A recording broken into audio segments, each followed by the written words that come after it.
Hello and welcome to the Deepest Dive from MinnMax. I'm Ben Hansen, joined by Kyle Hilliard. Hello. Jeff Marchiafava. Hey! And not Surreal, sadly. He's on a grand Lost voyage. in time. That's right. He's on a grand voyage overseas in Japan. I think we left him behind to He's tilling the plant soil, and then we'll pick him up in a couple hundred years. Well, yeah, we'll get him later. We can only take 3 of us out at a time That's from right. the end It's of time. very so. scientific. Welcome to the Deepest Dive. I wrote a little spiel.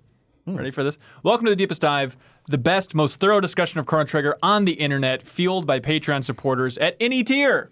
Ooh. Beautiful. It's like poetry. It does rhyme. I am very proud of this discussion and the Deepest Dive overall. I saw it was nice, like Resetera picked it up and said like, oh, this is actually like the most thorough discussion I've ever heard of Chrono Trigger. And look, we're not perfect, but with the hive mind of like the Patreon supporters fueling us with really great, smart comments, we become That's right. a near perfect entity, much like Lavos itself. That's what we all strive to be. That's Lavos. right. So if you're watching this on YouTube, there is an audio-only version. If you prefer like walking around listening to this like it's a podcast. If you're a Patreon supporter, patreon.com/MinnMax.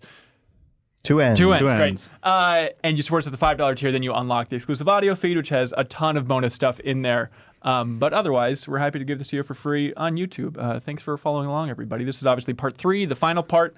First 2 parts you can find. Hopefully you didn't just stumble across this part, but there's a lot to cover here. We're covering everything from Kingdom of Zeal up through all the 13 endings. You guys played through the game 13 times, right? Yeah, of course. Great. Well, we have a lot to cover. Boy, a lot of wonderful people wrote in. A lot of people stuck with us the entire time. And some real Chrono Trigger experts popped up. I love how they like boil to the top. And the beauty about having these comments on Patreon is having people like reply and kind of get a discussion rolling within those posts instead of just sending to an ambiguous email address. It's fun to see like those interactions and stuff. I mean, should we just start it here? Jeff, your first time finishing Chrono Trigger. Yeah. How was it? It was super good. I understand why everyone loves it now, and I understand why it's the greatest RPG of all time. Unquestionably. Retroactively.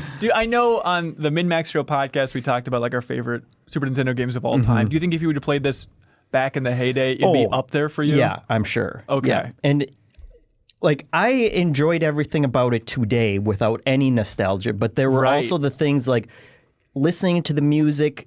Obviously, it means a lot more to, you guys who have played it before, but even listening to, the songs the first time, I could understand like, oh man, if I had heard this when I was a teenager or, a kid, it would have blown my mind and I would have loved it. I would have loved it as much as, the Zelda theme, how I feel about the Zelda theme now and those kind of things. For sure. This was a bigger chunk than I expected. Oh, yeah. I think I stopped the clock at around 27, 28 hours total. Do you know where you guys were at for your total playthrough? I think I was at 35. Really? Oh, wow. Wow, that's surprising because I did every side quest, I believe. Did you as well? Yeah, not like the Black Omen and stuff like that. Did you do the Black Omen? Yeah, I'm okay. at 22:56 is my time, so about 23 hours. With the Black Omen and all the side quests. That's too, really impressive. Yeah, Man, I really thought I very was fast, I flying guess. too. Okay, so much to cover. Kyle, did you have any new epiphanies? Finishing it again because you had played it a couple years back. I was more thorough this time. The first time I played it, I don't think I did the Black Omen because that's optional, right? Yeah. And I don't think I did all the side quests. I did like Robo's side quests, but this time, it was actually the one time that I did go through a couple walkthroughs just to find where I needed to go, just for a few things. But so I don't know, no new epiphanies, but I definitely saw more of the game on this playthrough. Yeah. Because basically, like, because you have that line that you cross where it's like, well, here's all these optional things you can do before you go fight Lavos. I think I just was like, you know what, I'm going to give Lavos a shot. On my original playthrough, And you just beat him? and I was able to beat him, which I was surprised by. Where here, like, I was like, you know what, I want to see all these stories. I want to go through Black Omen and all that stuff. If we're doing the deepest dive, it's a shame not to go through that. But I did have the problem too of like, because I didn't want to miss anything and I wanted to be thorough.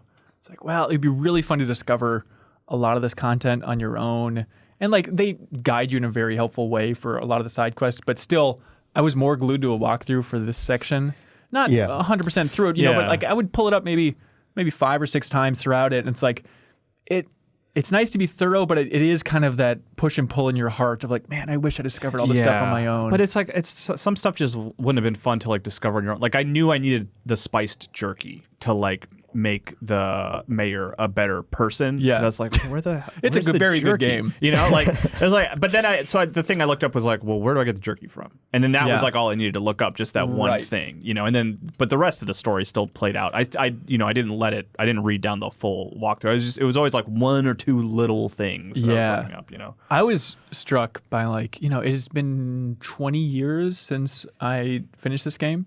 And so much of it felt new. Like I remember the Kingdom of Zeal, but I think like last time I played it, maybe like 10 years ago or so.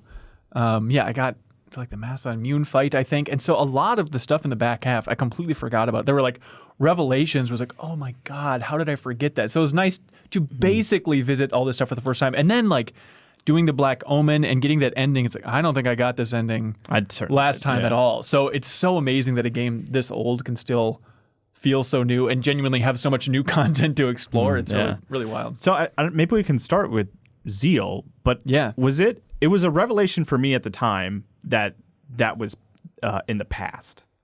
Like that was a weird thing to me. And I don't think it's not like treated as a twist, right? Like you just see the year and you kind of see where it falls in the placement. Yeah. And I was like, oh, weird. Okay. There definitely was a moment later on where it's like, we've got to go to the ancient magic kingdom. I'm like, yeah, no problem. Then I went to 600 and wandered around for a while. I'm like, oh, that's right, the ancient magic kingdom. Like, you got to reframe exactly where this thing is. I think the twist is just that it's more futuristic than you would expect, but not its place in the timeline. Yeah, which I'm trying to think of like other sci-fi or time travel tropes where that exists. Like, time machine, that's not the case. Yeah, Assassin's Creed, I guess. Well, there's honestly, like, that's, I joke, but like if you go way like even further back, there's hints that there was like an advanced pre-Christian civilization trope. I guess is pretty common. Taylor Owens says, the first time I stepped into the Kingdom of Zeal, I was blown away. This far into the game, I thought I'd seen all the timelines. To discover a new one, especially one as weird and mysterious as this one, was magical. Also, it has the best music. Chase Klein says, Enhasa totally gives me. All right, Kyle, you ready? You got to pick up slack on this one. Okay. Chase Klein says, Enhasa totally gives me the opium den from Inception vibes. Okay. All these people sleeping and coming to crazy conclusions about the world.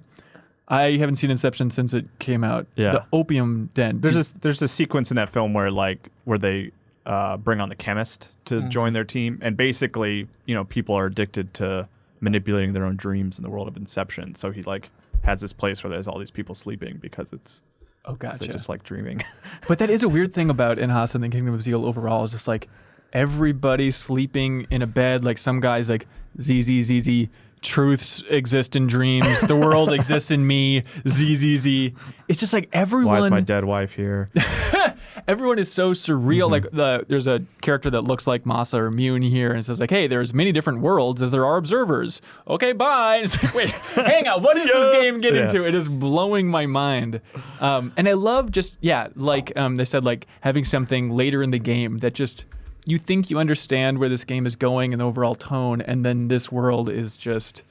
It just raises so many new questions about what is really going on in this world. It's like, I guess, a question of like, you know, is that good storytelling even to load so much important content like at that point? You know what I mean? Like, because like the Kingdom of Zeal and Lavos and everything is like important to the larger story. And I think even the follow-up, like Radical Dreamers, like follows like that sort of thread, you know, of that world. So it's like, it's weird that like so much happens so late in the game, you know what I mean? And it becomes like an important villain that you need to overcome, you know, later. It's weird that in like previous discussions of this game, we're like celebrating, and people even wrote in about like, oh, for a complex time travel plot, like it's so simple. It's just new era. Yeah. Somebody seems bad. Well, no, actually that was a result of Lavos. This person shows some sympathy towards him, move on. And then this world, a little more complicated. But it does also have that. There is moments of like, oh, show sympathy for Shala and Janice, obviously, and then like the Queen. It's more complicated than just like bad person's trying to do bad things, you know? Yeah, but it does definitely go off the rails, because we'll get to it later on, but there's some questions about just like, what's going on with this character? And I'm like, yeah, what is going on? Looked at the wiki, and that's when you fall into the Radical Dreamers Chrono Cross rabbit hole of like, oh my God. Yeah. Like this feels like modern Square Enix in a bad way, you know? But I love as it stands in Chrono Trigger, it's kind of the bottom of the iceberg. Like you're fine just moving ahead. there's a couple big concepts that it's introducing, but it doesn't feel like a lore dump in any way. I don't think it's a bad thing. If you want to really live in that world, like there's opportunities to discover a lot in Zeal. You know what I mean? Yeah. But if you just want to follow Chrono and Marl and Luka, like you don't have to engage with it too much. Right. You know? And the idea of introducing it later on, I think it just plays into a lot of the game's strengths where in this kind of era, everything just feels so much more epic. Like before the side quest chunk, I'd argue where it kind of dials things back down. Like everything is just getting bigger and bigger and more fantastical in a good RPG way. Mm-hmm. And I did love that another one of those revelations of where it takes place in the timeline, and that like, oh yes, the world was destroyed, and then like the people who could wield magic just kind of ascended themselves to get off of like the horrible, like wasted landscape where all of the Earthbound are left to just like, Yeah, I don't know what Anna was talking about on the MinnMax show. The Earthbound really seems crappy. Yeah, it's bleak, man. It's not the best game of all time. Yeah, it is a weird angle for sure. Did you know where the prophet was going, Jeffem? When they kept talking about, this prophet knows everything. Who is this mysterious prophet? No. Okay. Yeah. I forgot who it was. I forgot a lot of things about Magus overall. And then like the gurus, that was a weird one overall because early on in Zeal, they say that Melchior was one of the gurus. So I'm like, awesome. So then I went to Melchior right after that, and he was still like, Masamune's pretty cool. I'm sorry, Masamune is pretty cool. And like he didn't acknowledge it yet, which is weird. Yeah. And then later on they treated it like a reveal. And I was like, well, wait, no, that side character, like just reading a flaming book in Zeal already told me that it was Melchior. Yeah. So it's kind of weird. Yeah. And I was confused. I was confusing the prophet with a couple of characters when you're sitting around or talking about like someone else is watching or like that's the biggest discussion we'll have. Yeah. That was the part that was confusing. I figured out the prophet. Yeah, like the one hooded guy who knows what's happening in the future is probably the one other guy that got like split off when everyone went back in time. Yeah. Yeah. There's so much to get to. Let's just focus on Zeal right now. Joseph Betts says, hey, Ben in the CLCs. Thank you. I'm still working on the final side quest, but I've really enjoyed my time with the game. One of the aspects that I appreciated the most was the game's humor and how well it held up. So many moments of the game have made me audibly chuckle, a lot of which are hidden away in dialogue and secret interactions. One of these moments was when I spoke to a wandering New, it's like the blue guys, walking around the kingdom of Zeal. Upon speaking to him, he complains of his itchy back and asks for help scratching it. After this interaction, the triumphant item acquired music plays, and I got all excited, thinking he had given me some sort of rare weapon or item for helping him out. However, the text box just says, "You've discovered New's favorite scratching point." Yeah, I couldn't help but laugh out loud. Like with this example, Chrono Trigger's humor is so well done because of the way it catches the player off guard by using the stereotypical mechanics of JRPGs to make jokes. Yeah, and we talked about. Oh, go ahead. But then you also can use that ability on like a different New to like get him to move out of the way. Oh, really? Oh, really? Yeah. Oh, I didn't know that. Yeah, there was another one. I think in the same kind of area. Weird. But he's blocking your path to something. I can't remember the and exact. He's like scratching behind the ears. Yeah. Right where he likes it. Yeah. There was a New deep within the Black Omen, and it was like a salesman, and you had the option to shop or talk to him. And if you talk to him, he's like, "Oh boy, business is rough in here." I'm like, "What are you doing inside the Black Omen? Trying to make a living?" Awesome. That's funny. Yarrow says, "Hey, so glad I got to enjoy this game with the community. Us too. I found a secret right off the bat in Enhasa. If you open the magic books in a certain order, water, wind, fire, you open a room behind a bookcase and fight 6 News. They give good experience and TP for beating them. You can do the same thing in Kajar, and it gives you the Black Gemstone, which allows you to use the Eternal Darkness triple tech. Only Mara, Luka, and Magus can use it. Is there any specific reason behind this that I missed? I'm not sure about that." Yeah, I didn't get that, no. Yeah, but no, that's cool. Some character reference, like, did you know there's a secret in that Enhasa room? And I ran around a little bit and I couldn't figure it out. Yeah, I stumbled onto that one accidentally too. I just happened to open them in the right order. Yeah. But I never ended up using the gemstone that you get from it. Sure. So that golem that you fight in there, because we have our new buddy Dalton constantly summoning golems. That one really rocked me. Was it there were twin versions or something? Well, it's like the Golem Sisters is later on. That one also annihilated me. That one was that was one of the toughest fights in the game, I think. Yeah, for sure. Yeah, without doubt. Yeah. Let's see. And then you go to 2300 to go find Balthazar. you go back into the future, which it's been a while since you've been there, but it's nice when you go there. There's some backtracking, which I wasn't crazy about. Like, I have to fight these mutants again. I hate these mutants. Even though eventually when you get to Banger Dome, then it like opens up the new portal and the end of time and stuff. Yeah. But it was nice going back there to see that like, there's seed had sprouted, like the seed you gave them early on. Turns out there is hope. Yeah, weird like tree theme overall for this section. Like a lot of people are about growing trees and just that concept of hope.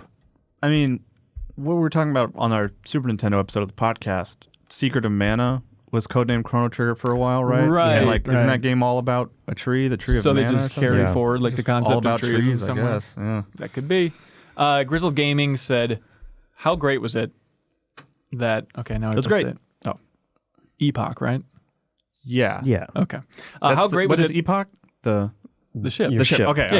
Yeah. Okay. Well, I love that you can name it. By the way, you don't have to go. Epoch. But anyways, how great was it that the Epoch seats exactly 3 people? Says Grizzled Gaming.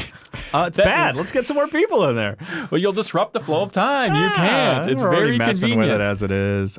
In that anime cutscene where you get it, I like that Chrono just immediately was like, I got it. I know how to do this thing. He was so happy to see that thing. It was so I've never sweet. seen a plane or a car, but I'm very excited about this. Yeah, and I was so confused getting it. I was like, I remember flying this around the world map. I thought, so I'm so confused about it being like more of a stationary and kind of like limited capability. I was like, I love the idea that Dalton like improves it and actually puts the wings on that thing later on. But also I like that in the Epoch, when you go back to the end of time or anywhere, then it just says, take off or get off. I think that was your bumper sticker in college, wasn't it? Yeah. Yeah. Okay, cool.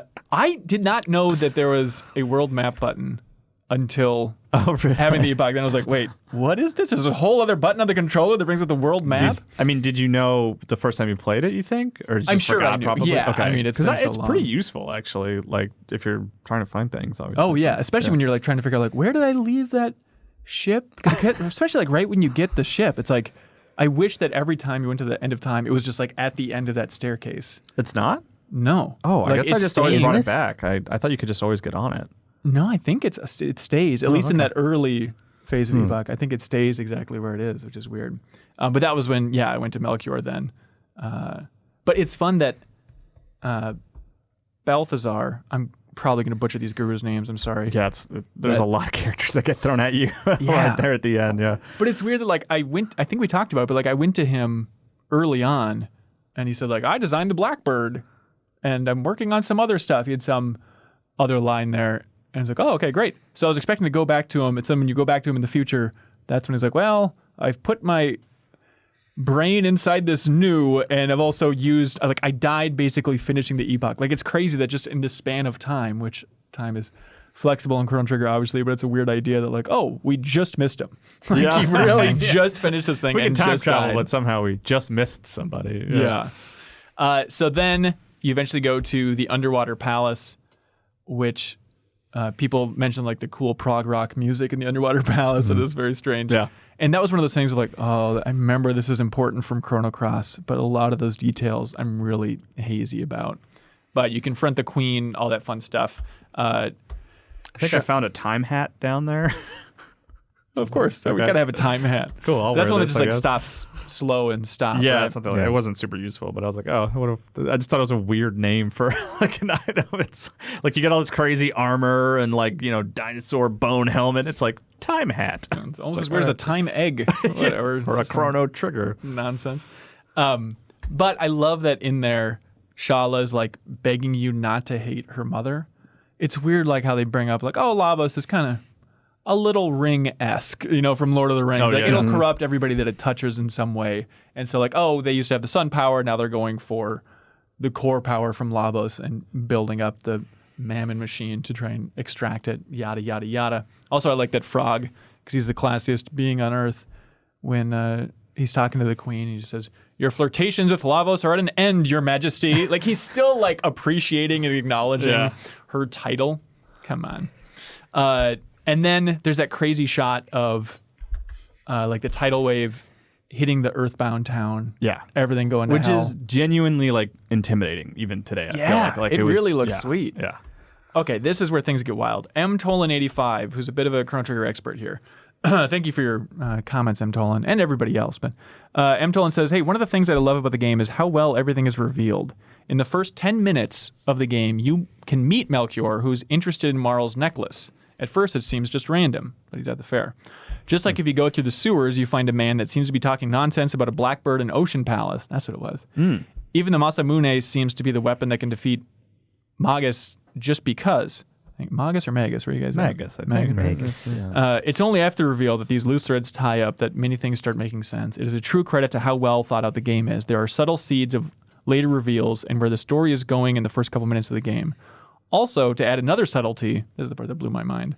If you notice the crest and all the sealed doors and chests, it's actually the Mammon machine. Oh. Isn't that weird? That was weird. Okay. I never connected that. Somebody was even asking, like, what is that crest? And I was like, M. Tolan's got it. Of course it's the Mammon machine. Very important machine.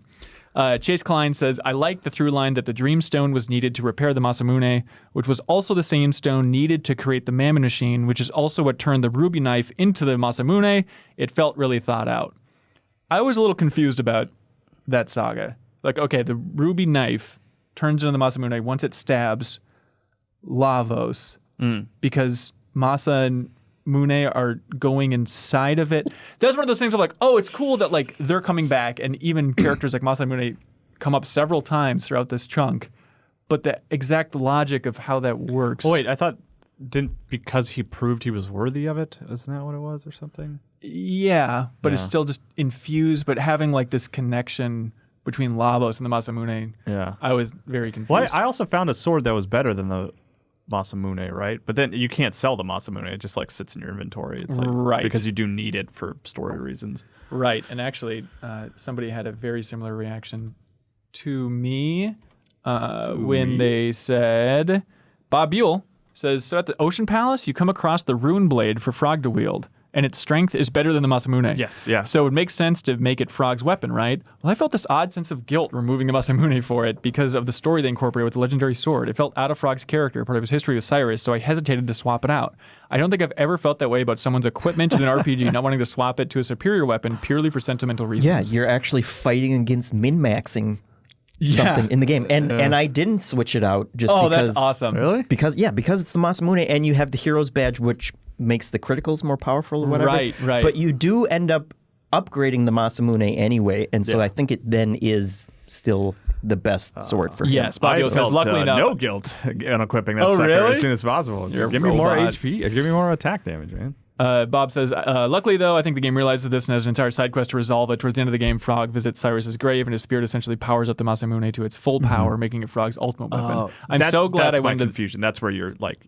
That's when you're worthy of the true power. Of the right, weapon. Right. I'm so glad I went to the end game and final boss with Frog, as he is meant to be with the hero's badge and the Masamune. Yeah, absolutely. Like, I had that weird hesitation as well. I was like, well, I guess I want to keep it. But then I was even annoyed by once the Masamune is like fully powered up, I was annoyed that you get a sword for Chrono that's like stronger than it. Like, I want it to be the strongest weapon in the game. That is the way it should be, not Rainbow or whatever weapon Chrono's Which, by the way, days. a quick aside with Chrono's weapons, and I guess everyone's, it's a small touch, but like I like that Chrono's weapon colors change. It's just a small thing, but it's always frustrating when you equip new items and it doesn't visually change the character. The same. Yeah. And it's like, it's just color. It's not like, a lot of art or anything, but it's enough to like make me appreciate that they went through that. And it does make me feel like I am growing over the course of the game, you know? Yeah, for sure. Like, it's crazy with the rainbow weapon at the end.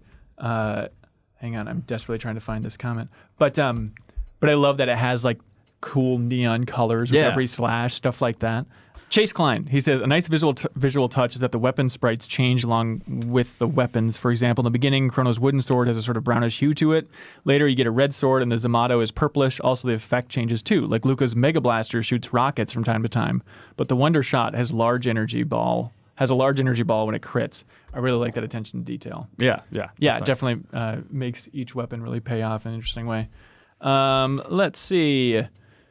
I was confused in that Ocean Palace thing, and this is probably very dumb, but when Magus is like, I swore on that day long ago I'd destroy you, Lavos, which is like, did he swear that? At what point in the timeline did he do that? I mean, it only could have been when he summoned him, when you like interfered in a way, right? Well, no, weren't you summoning him so that Magus could theoretically kill him? Because Magus is from the age of antiquity, right? Yeah. Yeah. So like it was as a child that he... Yeah. So he knew all about revenge. Lavos. Yeah, Okay. swore revenge, and then like went on this path of becoming, the Demon King or whatever you want to call him, in order to raise Lavos to kill Lavos. I thought it was That's how when I he was as a interpret it. kid, after he got sucked into that. Yeah. Yeah. At least that's Pooped what out I thought it Okay. was. But yeah, maybe yeah. So he's maybe I had it blaming wrong. him for like the gates and all that stuff. Okay. I completely forgot about that Janus Magus twist. That was the one twist that I actually figured out before they hit me with it. And really? It was because there was one scene where Shala, is it? Mm-hmm. And Janus came down to like the earthbound layer when you were down there. And Janus just has one throwaway line where he's like, oh, these people live in filth or something like that. And it was like, that's kind of a dark thing for a little kid to that's kind of evil. Yeah. And then, of course, the names, Janus and Magus. I guess it's surprising. Yeah. Is there some clever twist on that I'm not seeing, or just roughly structurally they're about the same names? Yeah, like the M in Magus becomes an N in Janus. And the M is the first letter in Magus, and an N is one letter away from Magus. And then the G is the third letter in Magus, and J in Janus is 3 letters away from Magus. Okay. And the two cross each other because he crosses through time. And if you follow, there's a lot of references to the number 17, which were all very... So obviously, as soon as I saw the names, I was like, oh, these two characters cross and become each other. Yeah, you're really smart and handsome. Ryan McCormick is wondering, hey, when you meet Magus on the cliff, you have the option to fight him or not. I think it speaks to Frog's character more if you pick not to fight him. Frog never cared about his appearance and ultimately only sought to defeat Magus to restore peace to his time. By sparing him, Frog says that killing him won't bring Cyrus or Chrono back to life. And then Whiskey Jack just wants to know, did we kill or spare Magus? The first time I played it, I think I fought him and killed him. And, really? But this time I did not. It's. I mean, which I'm glad I didn't. Yeah, I think I would love to see the stats. I would love to see... Before walkthroughs, everything like that, how many people were like, F yeah, of course I want to attack him. He's the bad guy. I'm supposed to kill him, let's take him out. Wait, so this time you said you did not? Yeah, so he was in my party. Like, I did not fight him, and he joined me. Kyle, didn't I specifically ask you to kill him for the sake No, of... you asked me to keep him around so I could have him through the end of the game. No.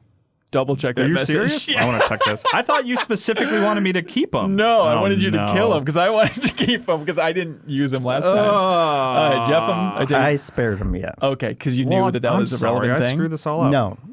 Okay. You just felt you're just a nice like person. That fit in line with Frog's story a little bit more? Yeah, kind of the redemption of characters and whatnot. Which... But you're totally right. You asked me to I totally skipped over the word not having and just have, hey, cool taking the hit of not having Magus at the party of the game club? I thought you said take the hit of having him in your... What kind of hit is that of having this cool character? Because if you didn't like him and you want to get rid of him. Will you please take this weirdo? All right, look, I'll play it again. We'll do a bonus episode.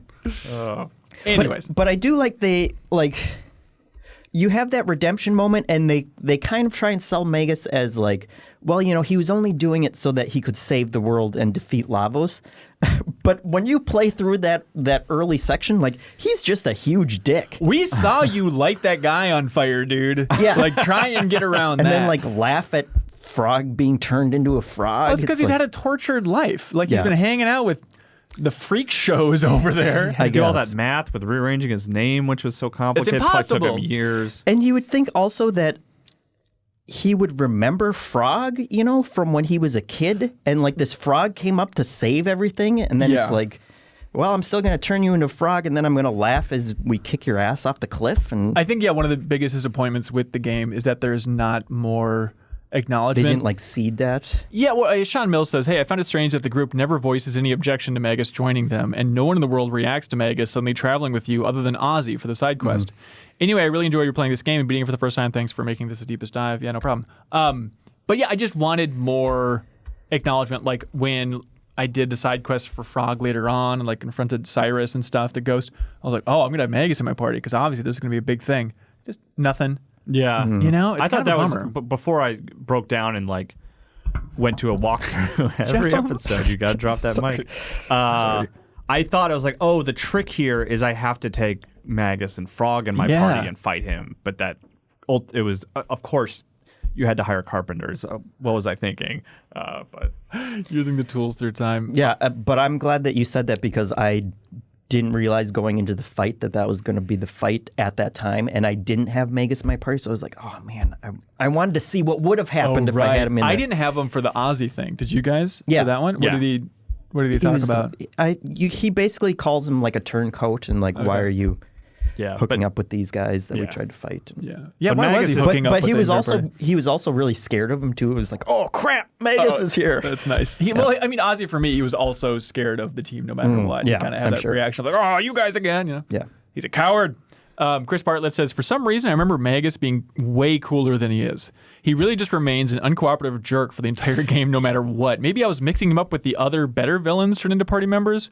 Where did that trope start? Was Magus the first? Good question. Joe Juba, then, friend of the show, says, hey, I had the same reaction, replying to Chris, saying, I was looking forward to getting him again the whole time, and then when I did, I was like, wait, he doesn't even have any double text. Why would I use him?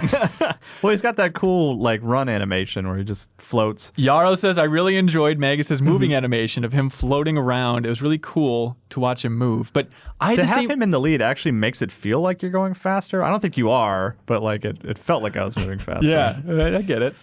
Yeah, that was the weird thing. Is like, okay, he's so cold. Even after he joins your team, he's like, you're a hack. I want to died from Labos. You know, you made the mistake. And it's like, he's just Vegeta. Yeah. You know, and coming from Toriyama, I guess that makes sense. But I was really disappointed with him. It's like, I wanted to use him in my team, but then it's like, I don't want someone that negative in my Chrono Trigger experience. Yeah. And he doesn't look that cool anymore. Even like his profile picture, I think looks dopey as hell. I'm not into it. And there are a couple scenes like that when you do Luka's side quest and everyone's kind of around that fire, which is a really nice moment. Back there, But he's just like standing off by the tree, and I don't even know if he says anything. And then at the end, when people are saying their goodbyes, he just like flies into the warp and is like, I'm out of here. F y'all. Okay. It's like, I look like a vampire. Bye. I bet you thought it was cool when you were young. Yeah. I do wish that there had been some kind of growth there and like acknowledgement of like, we spared you, we're asking you to join us now, like or just a like, my bad, Frog. Yeah, just to have some conversation between them. Absolutely. Yeah, Chase Klein brings up a good point for how this works based on Joe's complaint, saying, hey, Magus not having dual or triple text is annoying, but it's on brand for the character. Which like I didn't think about that, but like that is a weird thing of just like, oh, he's not going to collaborate. Plus, he has so many magic moves that it's not the end of the world. Ultimately, like his main thing is like dark abilities. I feel like that last chunk of the game, there weren't a lot of opportunities to use it. Like I felt like every time I used it, I was giving enemies health. Like I don't know if I was just bad timing. I just was trying it on the wrong people or what. And they're all of his attacks attack everyone, right? Yeah, which was also a problem when it's like. When you have different mix, like... Yeah, if you use electricity, it heals two of them, but, like, does damage to the... Yeah, and again, like, the game just ratchets up the puzzly kind of combat mechanics more. Like, attack this thing, don't attack this thing. Whatever you do, don't kill that thing off first, otherwise you're screwed. And it's like, well, then he's worthless. Yeah, I don't know about worthless, but yeah, he's a really tricky guy to use. But I came to appreciate the puzzle mechanics a little bit more. It's like, well, I guess if they didn't have these kind of puzzly combat experiences of, like, attack this, don't attack this, it would just be... triple tech, just using that over and over and over again. I love it. I liked the breaking down of what I like. That's like, I'll always take a boss fight that's more of like figuring it out as opposed to like just staying alive for as long as you can and whittling down the health. I want to, like, what is the trick? Like, that's my type of fight. Like, I'd much rather do that, And my problems with it last episode, I think, got over it in this episode because it was so much more focused on mostly boss fights, and I do appreciate that every single one of them was different, Yeah, for sure. Okay, should we get to... Oh, Chase Klein says, so after the Ocean Palace, the Enlightened and the Earthbound are just hanging out as equals? The Earthbound sure got over being basically slaves real fast. Well, they're happy people. They all have Christmas lights on all of their trees. So, you know what? The tidal wave came, you got to put aside your differences to survive, I guess. You know what? That's what... the game's all about, is having sympathy for other people. MR Hipshot getting right to it here. He says, hey, I'm really impressed with the little Super Nintendo noises when Lavos is shrieking right before Chrono dies. Also, the sound soon after the falling debris in the tidal wave. And did I mention that Chrono dies? Yeah. Was Jeff, that... I'm guessing you have the same question for Jeff. Did you know about this? No, I didn't. That's cool. Yeah. I didn't know about it either the first time I played. It totally took me by surprise. Yeah. Yeah, and that was obviously a huge revelation and one of those things like, oh, that's super cool. Like, and I didn't think right away, which I probably should have just taken like the minute to think more critically about it. But I didn't think right away that they would, just undo that in like a half an hour later or whatever. Well, I was really confused that early on, right when it happened, it seemed like Marl is immediately like, well, we'll get him back. We'll get him back. It's like, are they acknowledging that time travel is going to be necessary? But it didn't. I wanted them to soak that in a little bit longer and make it seem like it was hopeless and all that. Just like, we'll figure something out. Yeah. We got it. Yeah, but that was cool. There's the gameplay aspect of it too, where it's like, well, Chrono's gone, and like that's not. It's not emotionally impactful. Like, that was the first time where I felt like, man, I wish Chrono did have a voice and a personality in all of this. Like, you guys were complaining about that last episode, and it didn't really bother me much, but I could see at that point, like, this would have been such a bigger and more memorable plot point if he had had a personality like any of the other characters in the game. I would have felt more if I had lost one of them instead. But I did like how that tied into the gameplay, where it's like, for the first time, you're putting together a party and you don't have Chrono in it. And it lets you be more flexible. Yeah, for sure. And maybe this is something people talked about in the comments, but like, you can finish the game without Chrono. That is an ending, yeah. Right? Like, you can, what would you need to do at that point? Just like go fight Lavos without him? Okay. Yeah, that's you cool. can do it. It's not a great ending. They guilt you for it. But then I think after that, in that ending, then they're like, oh, now let's go back and try and get him. Okay. And they're like, at the end of time. Because like, if you want to continue though, like, you can always go fight Lavos, but if you want to like continue down the main line, like, you can't avoid getting Chrono, right? I guess not. I'm trying to remember. Yeah, I guess not. So Nick Novotny says, hey, right before you take on Lavos at the end of the game, your characters all pull their weapons out and deliver one last line before going into battle. I thought this was a really epic moment where Marl says she's doing it for Doan and the others too, while Frog pulled out his sword and said, Masamune, do not fail me now. For me, he said, Cyrus, stand with me in this battle. So I wonder if that depends if you did that side quest or not. Anyways, there was some weight behind these lines after their long journey, especially doing their side quests. But then there's Chrono. He pulls his sword out and says nothing. Talk about a buzzkill. I love the game, but wish we had a little more motivation on what he was fighting for, which we got out of the other characters. Did Chrono need more of a payoff? Did this moment stick out for anybody else? I think it kind of gets to your core of having the silent protagonist and kind of the pros and cons of that. I wonder if one of the reasons that like the anime cutscenes, those little Chrono moments stand out to me so much in retrospect now is like, oh, he really likes Ayla, or like, wow, he's really excited about the epoch. He has emotions. It's like, oh, he is a person. He's like, not just scared every once in a while or laughing. Well, he does in one of the endings, I believe, unless I didn't see this right. There's an ending where he does speak. Really? But then none of the anime cutscenes have dialogue. No. But it's like a weird moment where they're like, I think it's Marl and Luka, and they're like, what time should we explore now? We could go anywhere. What should we explore? And then Chrono says, now. Is it like a James Earl Jones? Like, yes. No, it's that's just in text. Brackets. James Earl Jones voice. No. Insert his voice here. He said sequel. It was a lot like the Simpsons movie with Maggie. It was really weird. So Jared Natsis says, I love this game. Is bold enough to straight up kill Chrono. Your self-imprint silent protagonist dies. The character that you're meant to identify with, who is little more than a projection of the player for 75% of the game, dies. Even though Chrono isn't much of a character on his own, I feel like his death is one of the more impactful RPG deaths I can think of. So much of this game is subversive of traditional RPG tropes, it makes me think they use the textbook self-imprint silent protagonist on purpose, purely to use the concept against you. I love this game. So he's saying that it's all, for a point of you projecting yourself on there, and it's supposed to feel like you're actually dying.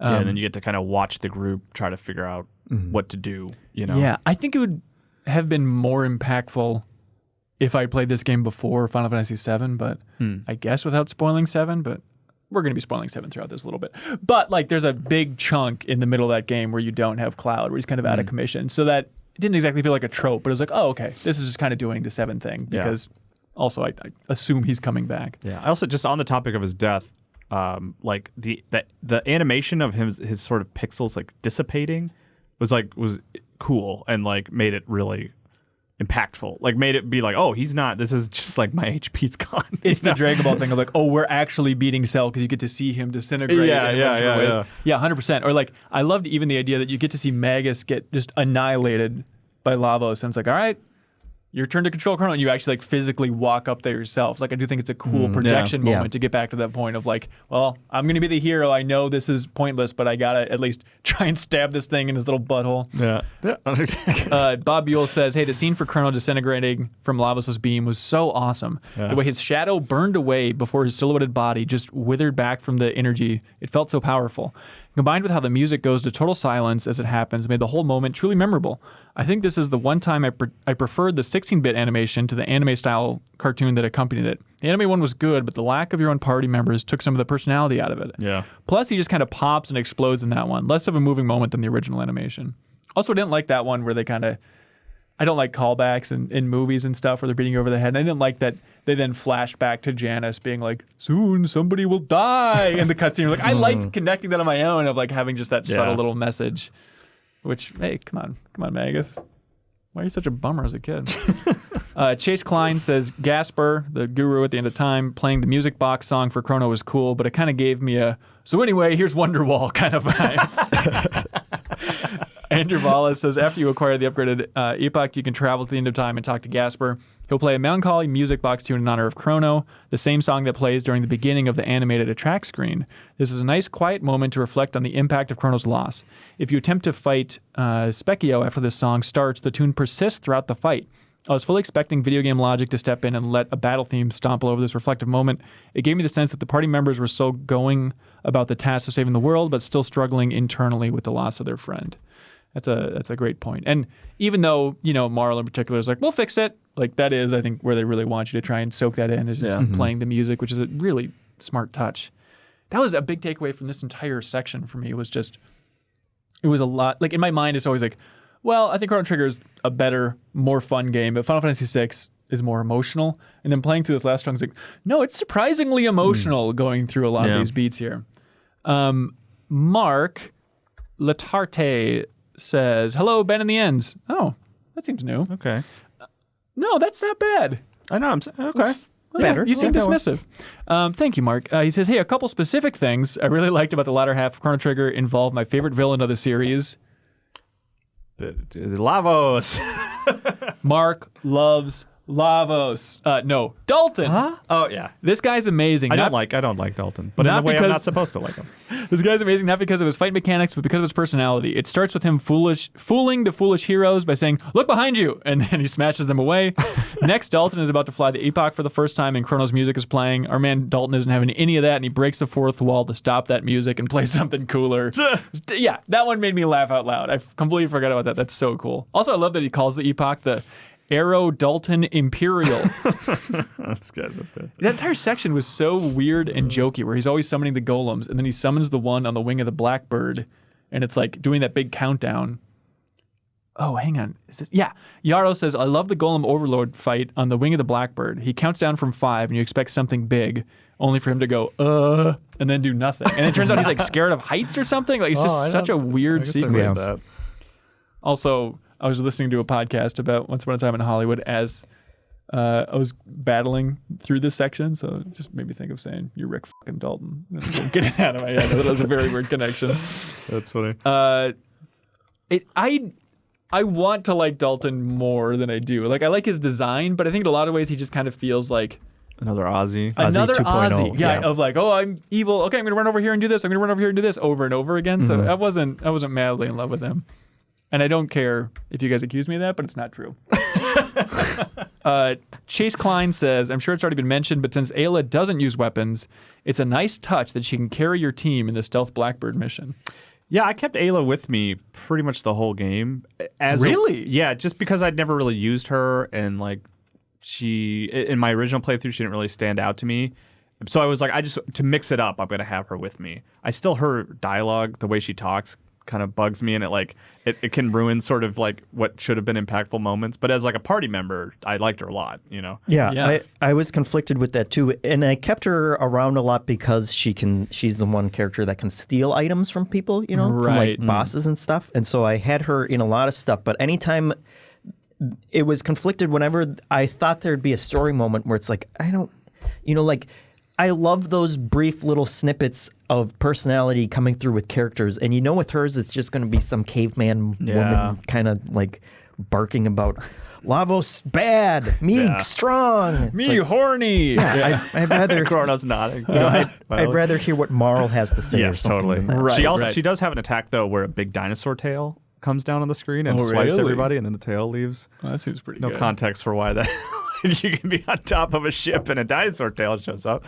But Andrew Vala has a very good question saying Ayla can only use her fists as weapons during the entire game, but in every animated cutscene she's wielding a club. That's a good point. Well, you know. Let's see. We had somebody ask who you guys used in your party.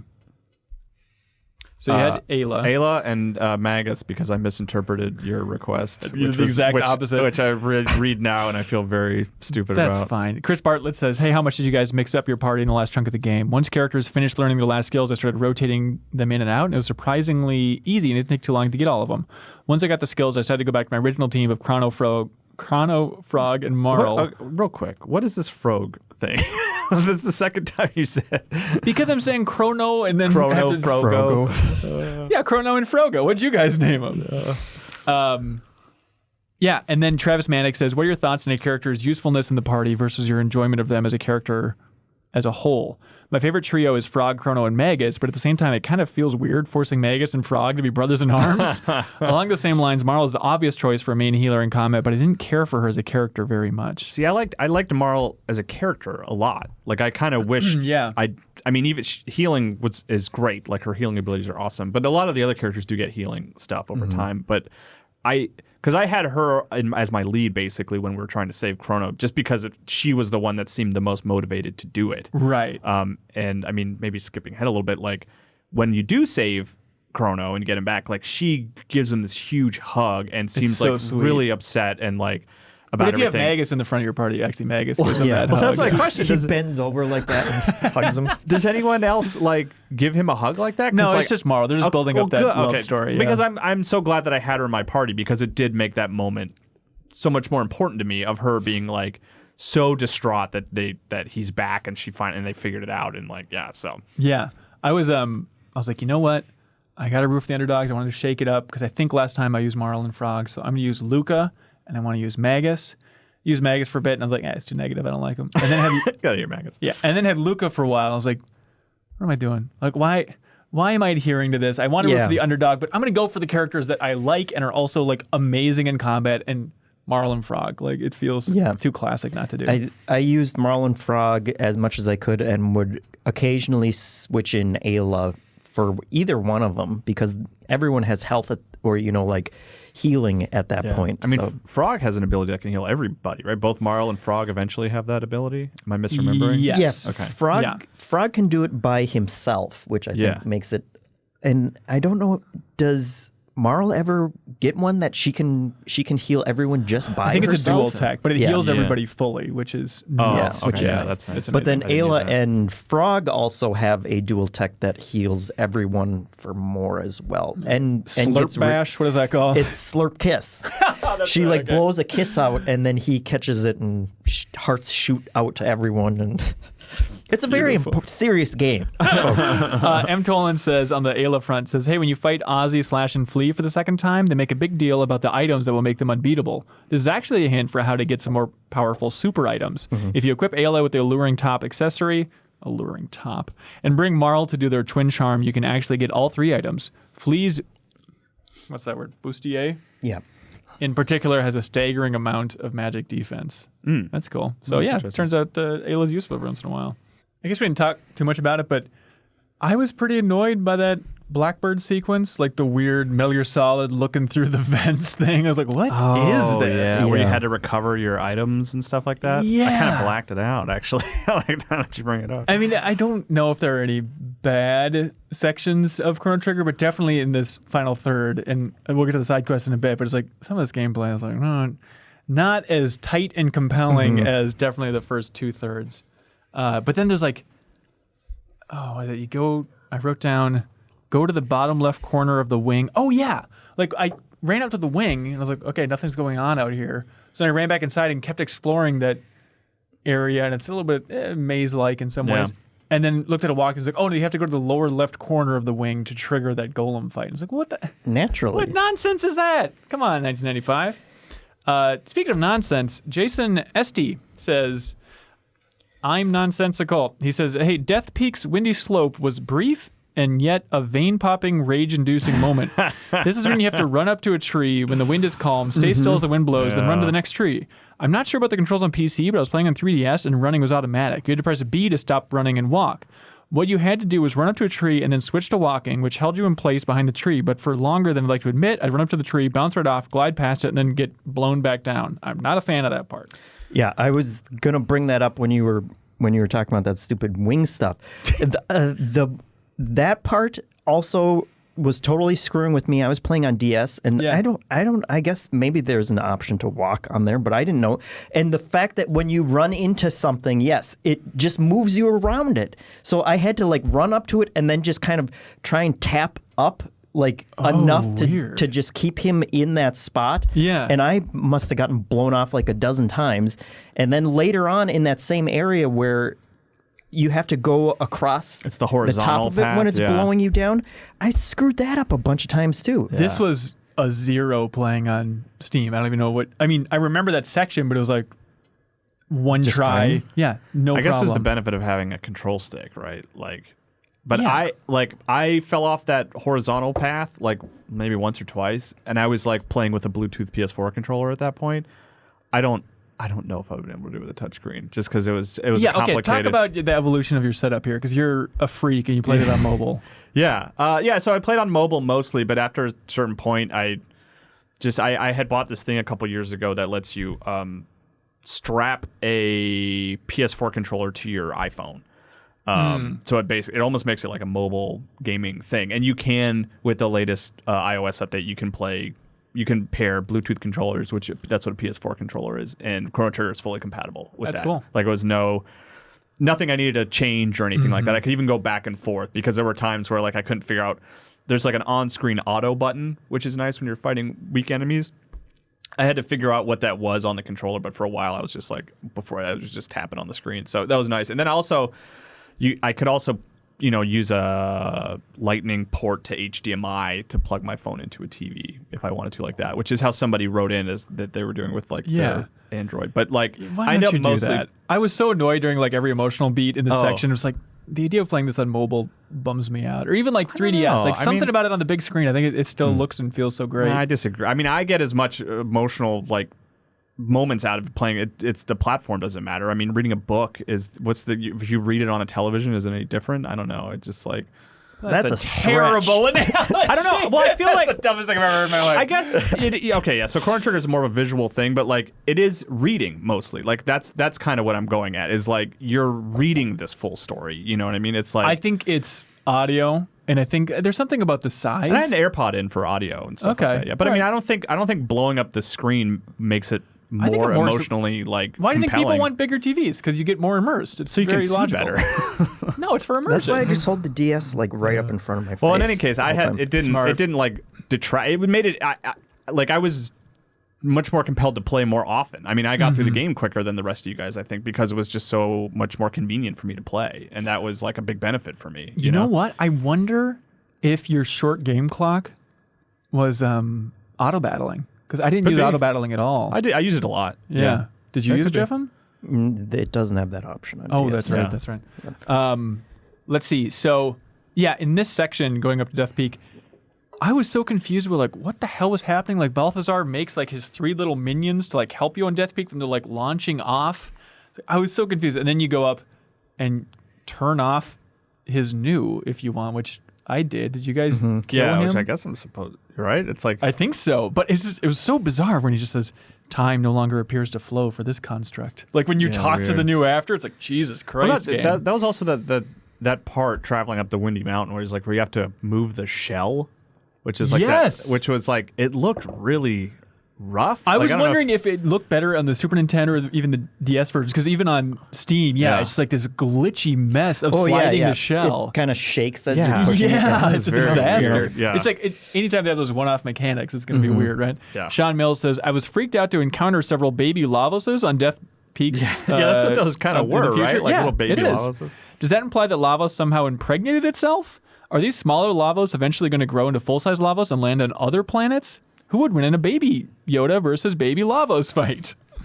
Great The question. ultimate question. Yeah, I was confused when I went in the cave and saw that thing for the first time. I was like, "What is this? Is this like an optional Lavos fight?" Okay, it's just a baby thing, and then it just kicked my ass until I realized just don't focus on the big thing. The beak or whatever. The focus on the octopus beak. little baby boy.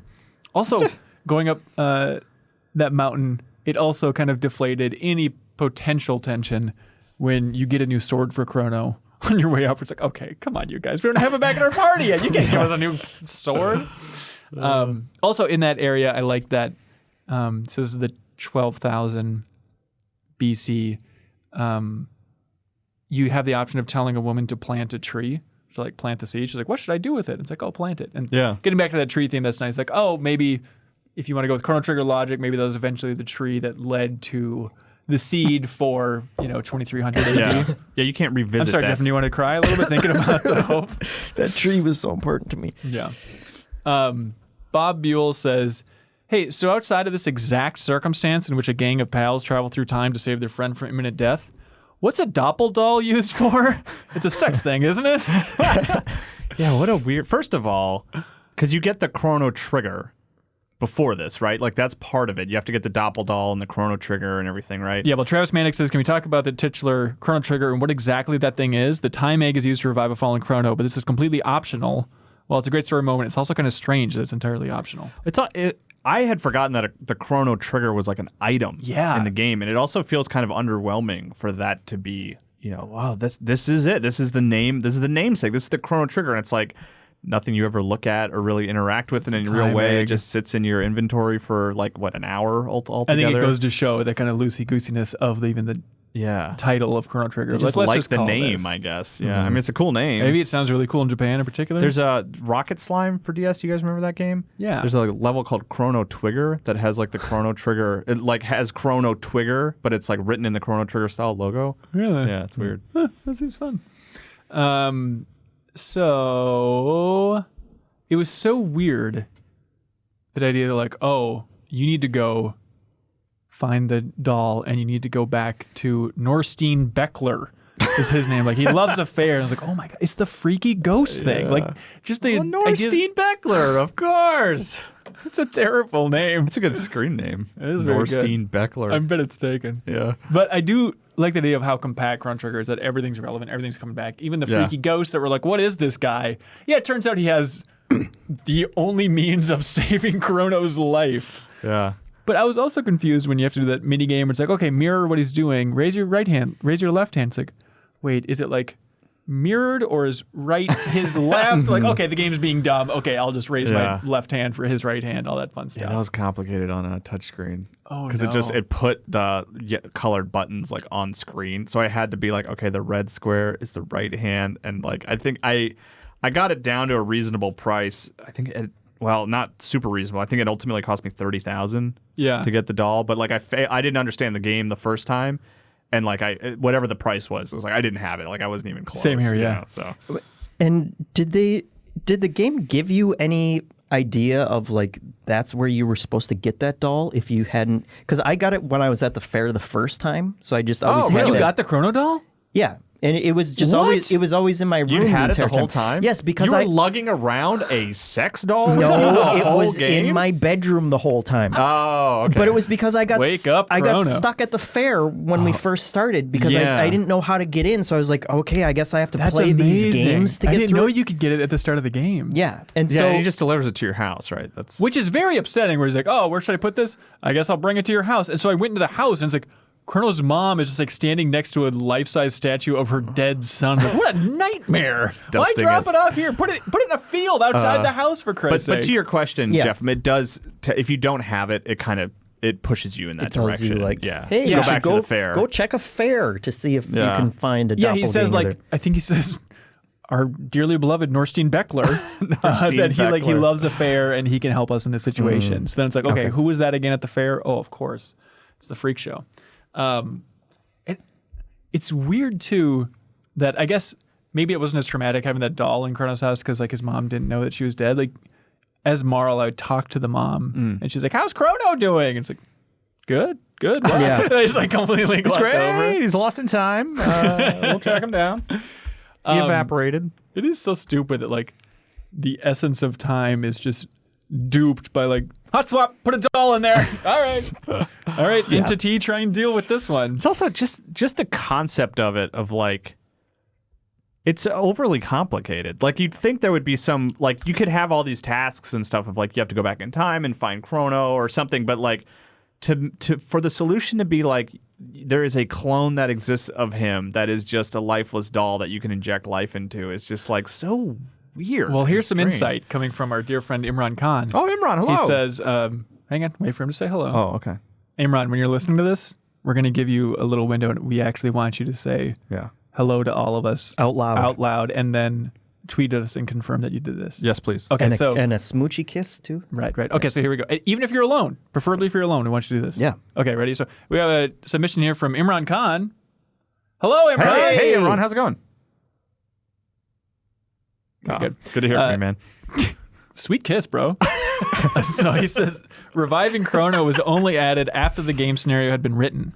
In a Chrono Trigger Ultimania interview, Kato, who's the writer, explained that the original ending for the game would be that Chrono dies at the Ocean Palace. Rather than just getting a doll and putting Chrono's soul into it, which is also kind of messed up, the party would pick up Chrono from before the game started and bring him in to finish the quest. Of course, this would also mean that Chrono would be joining the group knowing that he was going to eventually die, so it was deemed too depressing and was changed. So a later change. Doll. But I love that idea that it's like, we'll just kidnap Chrono in the beginning because, you know, he's silent, doesn't really have much of an evolution, so we'll just jump him ahead. It's a little, it's like good place, right? Of like, which version is this and how much do they know? Or it's like, you know, Back to the Future, the end of Back to the Future 1, where Doc Brown's just like, hello, it's me. I got to get you. Let's go. And it's like, all right, I guess I'm going on this journey. Right. Chris Bartlett says, hey, when you go trade out the Chrono doll for the real Chrono, the scene has the same two party members you had at the time on the game as opposed to some stock cutscene image with set members. And I think it's a nice little touch. Yeah. That is cool for sure.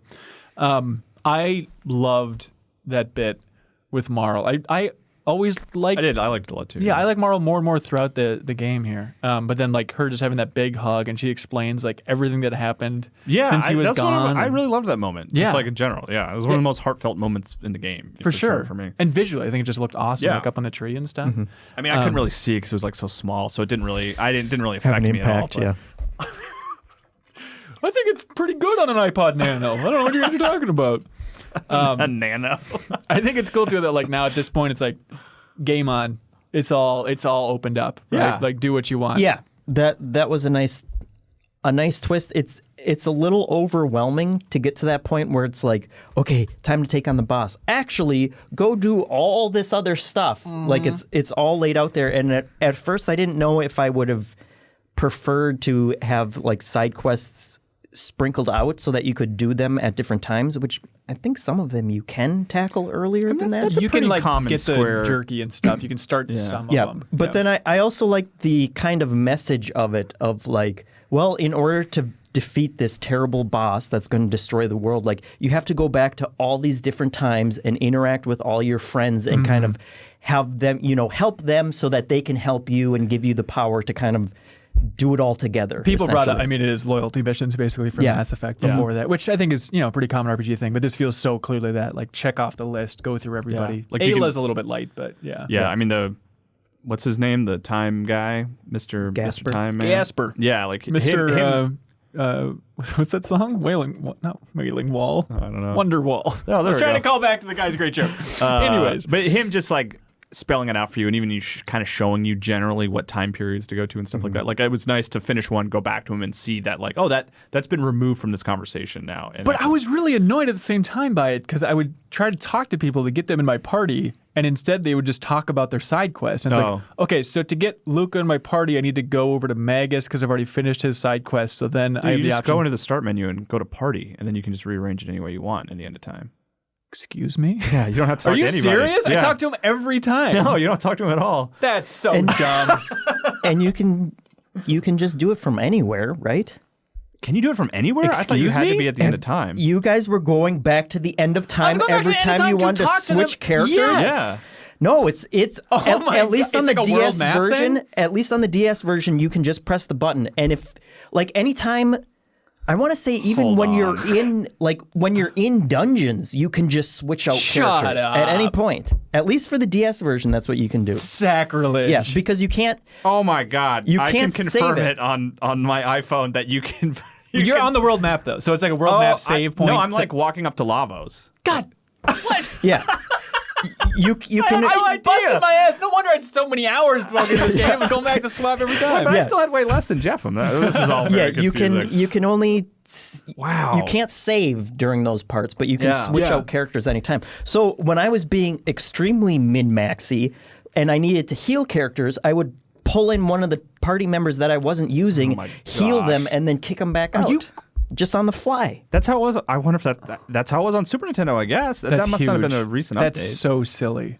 I mean, that's great. Deepest dive, guys. Yeah. We're 8 hours into this discussion. I mean, that is an awesome thing. Like, I didn't realize how easy it was to switch your party because I thought that was the whole deal. Is like you had to go to the end of time because it would screw things up if you had more than 3 people with you. So I just assumed that I had to go back there. Yeah, they skip over that. Anyways, that's so frustrating. So yeah, I liked revisiting all these different eras. In some ways, the side quests, it felt a little bit like DLC in the sense that like, okay, we're reusing a lot of assets. Even if it's a new environment, it's just kind of like, it's like that dungeon from that time era, except kind of reshuffled a little bit. For Robos, we're going to make it more frustrating just for you. But then, I was disappointed in like the gameplay in a lot of those sections for the side quests. Like, I thought the story moments paid off in a bigger way than I ever expected. I think those were some of my favorite parts were in those side missions. And some of the boss fights too, I really liked in those sections in particular? as well. I can't remember whose mission. Maybe it's the Aussie one, but you're fighting like an eyeball, and you have the different flames around it. Oh, hang on. That is for the Sunstone. Yeah, the Sunstone. That one was tough. That was a hard fight. Yeah. And you are quite alone. Yarrow, hang on. Yes, Bob Buell says, so if you went for the Sunstone in a side quest, you were treated to a boss fight with the, quote, Son of the Sun. An excellent name, but a pretty bad boss. Arguably the worst boss in the game. Jeffem is wrong. Essentially, this fight had one core you needed to kill, but couldn't attack directly. It had 5 flames circling it, and one of those 5 could be attacked to do damage to the core. The problem is that which of the 5 is the correct one is totally random. Also, it shuffles to re-randomize after every correct attack and counterattacks, regardless how much damage you deal. No skill here, no way to discern which flame is correct, no gaming the system, no battle strategy, no enemy weakness, nothing. Just feels out of place in an otherwise exceptional RPG. Well, you do have a time period that you can continue hitting it with all your other characters, so you can kind of pile up on it. Did you look at a walkthrough for that just to figure out what was going on? Yeah. Okay. But I want to say that I can't remember what attacks it was, but I think you can switch out your armor and stuff too. Yeah, so that was because I tried that a few times and kept dying, and then like went and did some more side quests and went back to it and was still dying. And the thing that eventually got me over the hump was the red vest. Yeah, like it was, for sure. Like I just like once I had that equipped, it made it a much more manageable. And fight. at that point, I had 1 or 2 red plates too, so I think I pretty much had everyone covered. But yes, that is one of my biggest complaints. Still, is that some of those battles are so dependent on like I had a hell of a time with Gigamind or Giga Gaia or something like that. Okay, yeah. What did it look like? I don't remember the name. Well, it's the one where there's multiple phases of it in the Black Omen. You keep fighting it, but it's basically the little queen side buddy. It was before that. I think it was. But I think the queen summoned Dalton. Yeah, or someone. Anyway, whatever the problem was, I was totally getting my ass kicked, and then I realized, well, if I just switch some of my equipment around, like. At that point, he was basically healing me every time instead. And we should thank everybody that wrote in talking about like the treasure chest trick to get all those healing plates. That is a really fun made thing. A huge difference. I took advantage of that. Yeah. And so, man, I ended up being more conflicted on that because last episode, as I was saying, like it was frustrating to me that sometimes the answer is just like, well, do this one attack or have this one piece of item, you know? Mm-hmm. But at the same time, and especially now after going through all of it, I really appreciated like how powerful some of that equipment was. Mm-hmm. It made it feel like it was a huge deal when I actually got that. When it's like, oh, the Rage Band or, you know, Wrath Band. Yeah, where it's like huge 80% counterattack. Like that's nuts. And that feels really good as opposed to just like the minor stat increases. Yeah, I mean, as I kept getting more into those, I kept thinking about like Kyle's hanging on to his Sylph scope. Well, that was, I know that was the thing. Window. Once I started ignoring the stat boosts and just focusing on like what the specific bonus was and changing out my equipment, I was definitely a lot more like open to changing things out. It made a difference and it was helpful. Like once I've tracked down that Rage Band, like after hearing about it last, like I think I just. Yeah, like I think the counter half the time is like it's so good, and it's like it's totally worth losing a couple extra attack points or something like that. Oh yeah, 100%. And like there's like sunglasses that boost damage. Yeah, which is one of those weird things. Like what? Just put it in strength. I don't understand why you don't put it in. Anyways, but like. Yeah, I was debating what to use. I had the golden earring, which upped Frog's health to like 999 for so long that eventually I was like, I'll just remove that. And he's basically at 900 anyway, so that's fine. And I was thinking like, what is the most effective thing? And then I just realized like you can't beat the Rage Band and Wrath Band. So I just had the Wrath Band on Chrono, Rage Band on Frog, and it was just a cakewalk. Mm-hmm. Yeah, great. But so that's why that fight was less annoying for me because I think just having that armor made it. You know, I wasn't dying from it. And so then it was kind of fun trying to figure out which one to attack and then just totally wailing on it as much as I could before it switched around. And so. Yeah. Do you guys have like a favorite side quest among those? Like specifically? I mean, I have one for sure. Yes. Which one was yours? Robo.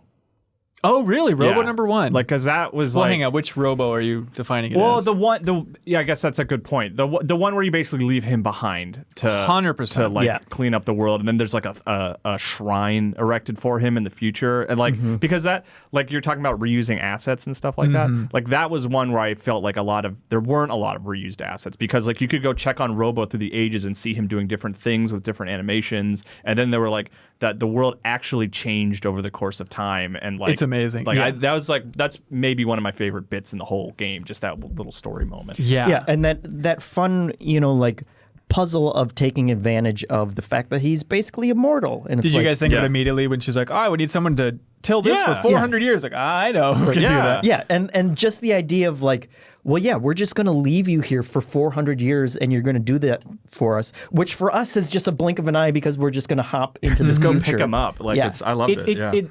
There's no better way to show what a sweetheart Robo is than the fact that it's like, yeah, no problem, I got this. Like, I can do it. Like, MVP of the entire game for taking that hit, because it is wild. There's one sweeter moment, which was in the Luka side mission. Hang on. We'll get to that. Okay. So Taylor Owen says, the end game side quests are my favorite part of the game. They just let you hang out with great characters in a cool world with awesome music.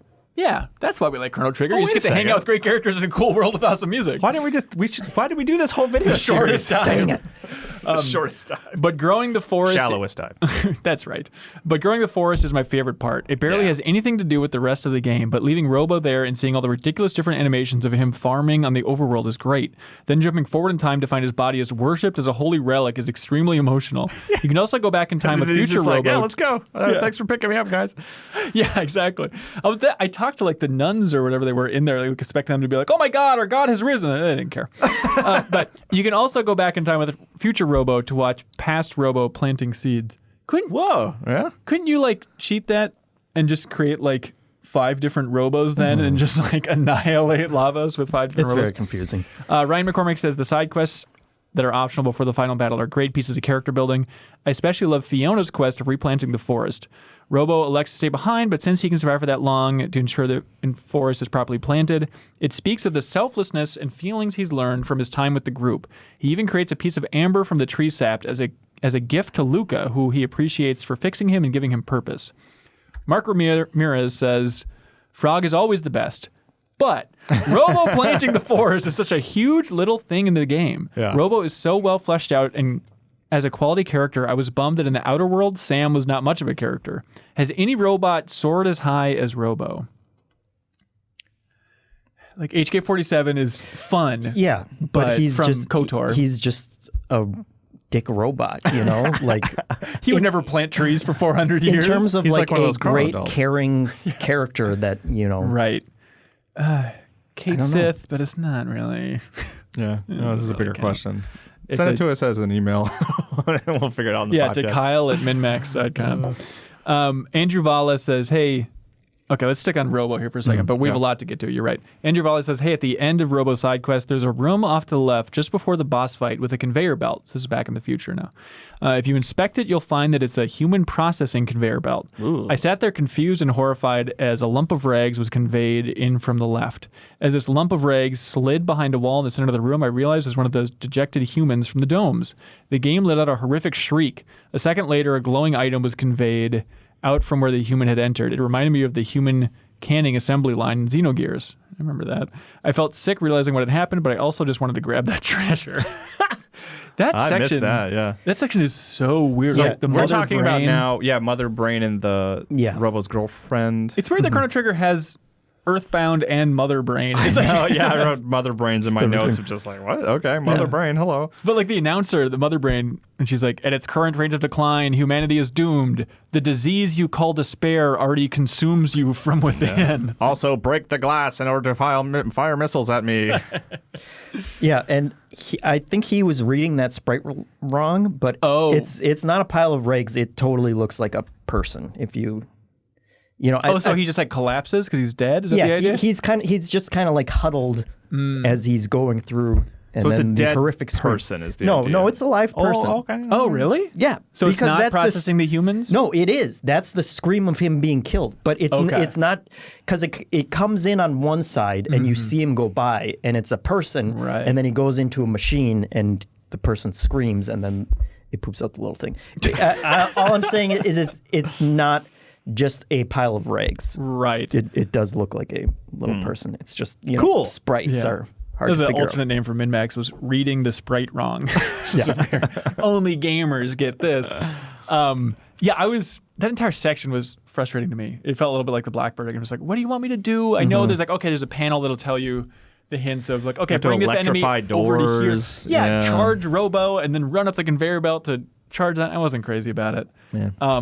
But I do like that idea of Miss Pac-Man, a Tropo female Robo coming out and like trying to explain like, no, that was your mission. It was to like study humans so that we can annihilate them. Because once Lavos destroys everything, like we're sticking around and this is our planet. We're gonna plant some trees, baby. That was a cool idea. Yeah. And then it's like, again, just what a testament to the sweetheart that Robo is, that afterwards it's like, all right, here's a switch to turn off the factory and get rid of the RY models forever. And Robo's like, yeah, no problem.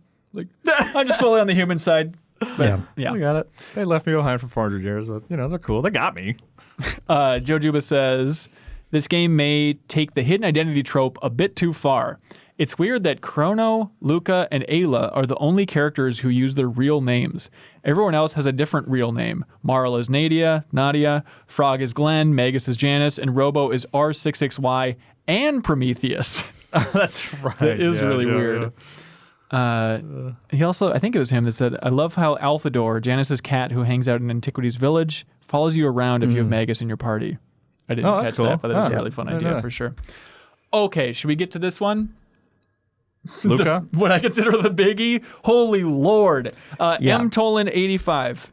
Oh, wait, no. We're not even there yet. We're not even there yet. Okay, so we got Magus. We can go fight Ozzy and, right? Yeah. Well, all that stuff, but I think this is even continuing from the planting the tree storyline, right? So M:85 says, hello, time travelers. Hello. Hi. I figured I would take a moment to talk about what may be my favorite moment in gaming of all time, the campfire in Fiona's Woods.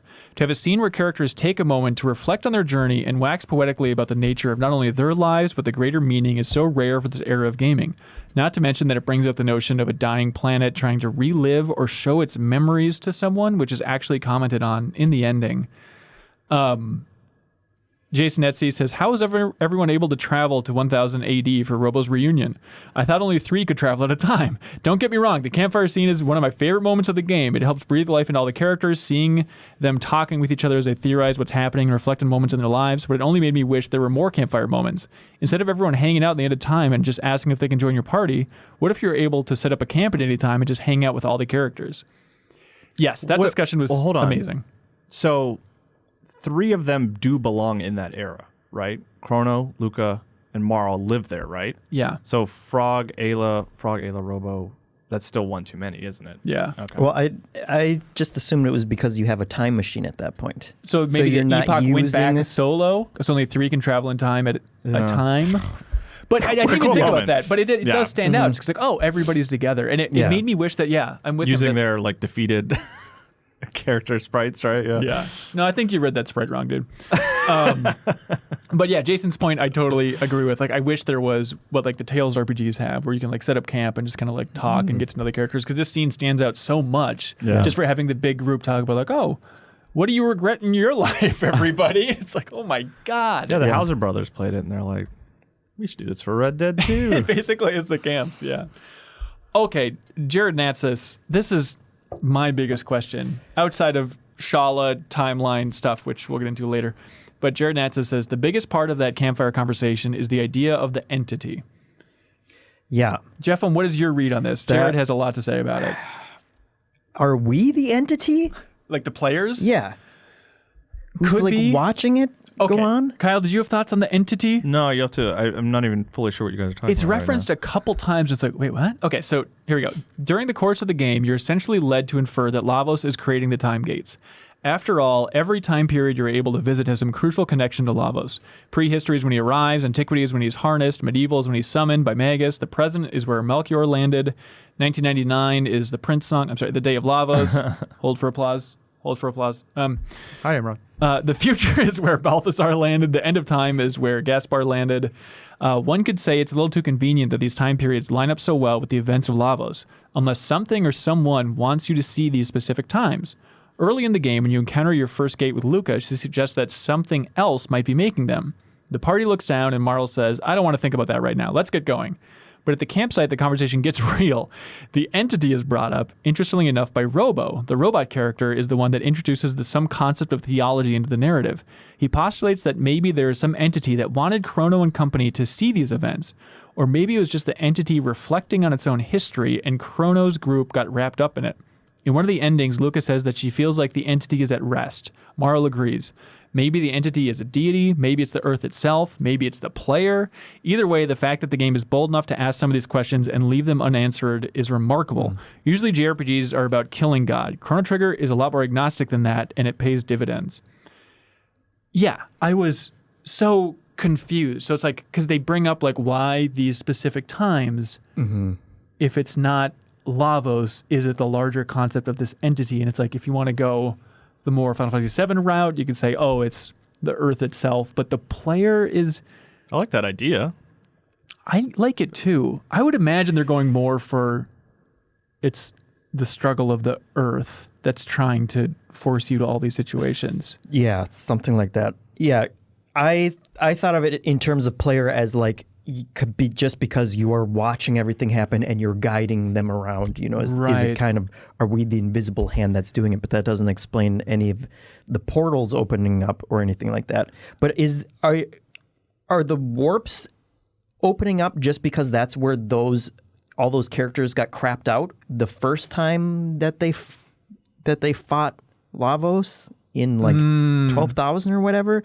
Because that was a big moment for me when you finally realize the realization that the gurus are all getting kicked out into those specific times, and that's just kind of where they ended up stuck for the rest of the game. Well, nobody was kicked into prehistory, into the Ayla timeline, right? No. Yeah, I guess not. Unless Magus was around for that long. No. So right. So I guess not. And it's weird that at the end there's that weird line about like, oh, the portals are weakening now that Lavos is dying, is dead, and the entity seems to be at rest, which might lead more to it being the player itself. It's very confusing.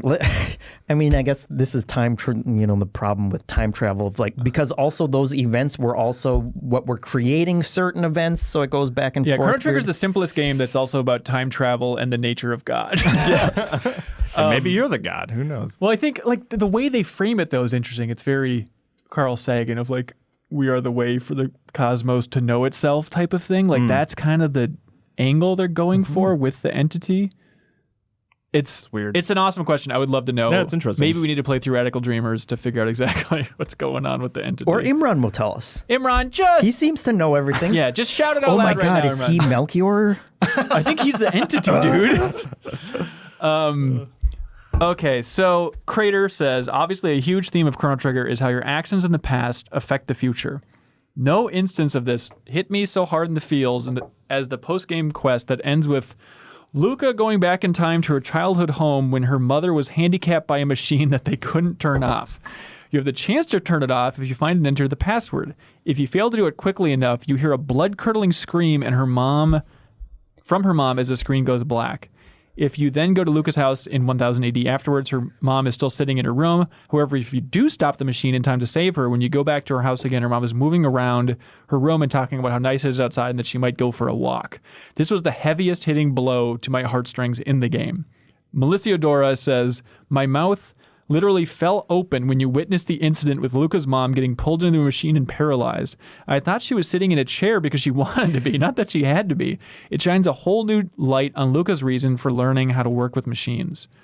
And it's during this part where you can enter the password, because I wasn't able to. How do you get it? How do you get the password? It was a really weird screen that popped up, and it just brought up like 8 or so different letters, and so I was like, I don't know. So I was trying to spell different things. Okay, that's much better than it is on the DS. I failed at that like 3 times, and I just effing reset my DS every time until I got it. Yeah? Because I wasn't. Really? Well, the first time I didn't, and when I saw the repercussions of it, which is just terrible. Horrific. But also, this was the part I was going to bring up Robo as being like the nicest entity on the planet. Because you come back, Luka comes back, and he's like, He's like, like, that's terrible, whatever. Hey, just take my legs and give them to your mom. It is and I can just use like a tread, treading instead to go around on. It's like, Jesus Christ, Robo, you're hitting me with the feels. Yeah. And that which she declines, right?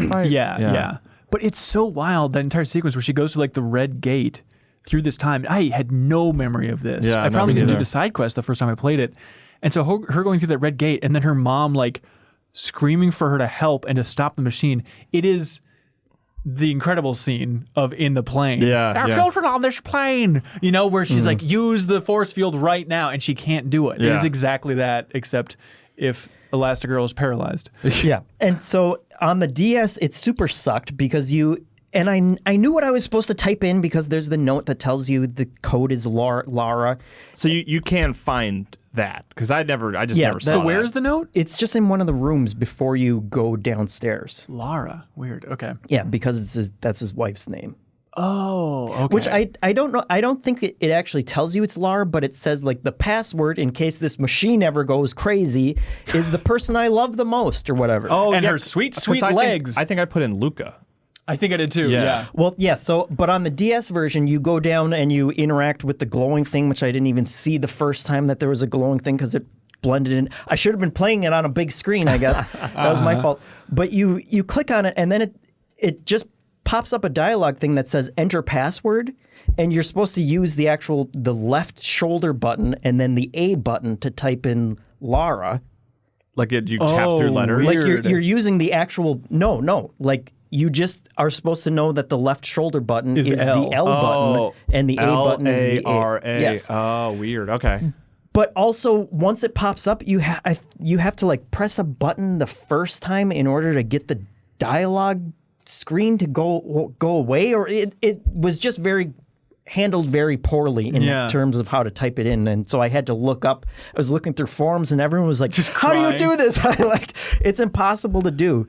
But I think the thing that I liked most about that is it's another one of those revelations that you had to just put together yourself, where I didn't think anything of it, the first all those hours when I would go to her house and she's just sitting by a window and you don't realize, it's totally because she's crippled by this machine that her husband had built. And then the idea that that's what motivates Luka to be like, well, I'm going to understand machines better than anybody in the universe. Yeah. I mean, I even talked about it the first Deepest Dive episode where I was like, Taban walks in and just gives her an apple, it's like a weirdly sad moment where I didn't realize how additionally sad it was. Yeah. And then when you go back there and it's like, yep, I'm just going to go for a walk now. And it's like, oh my God, I did it.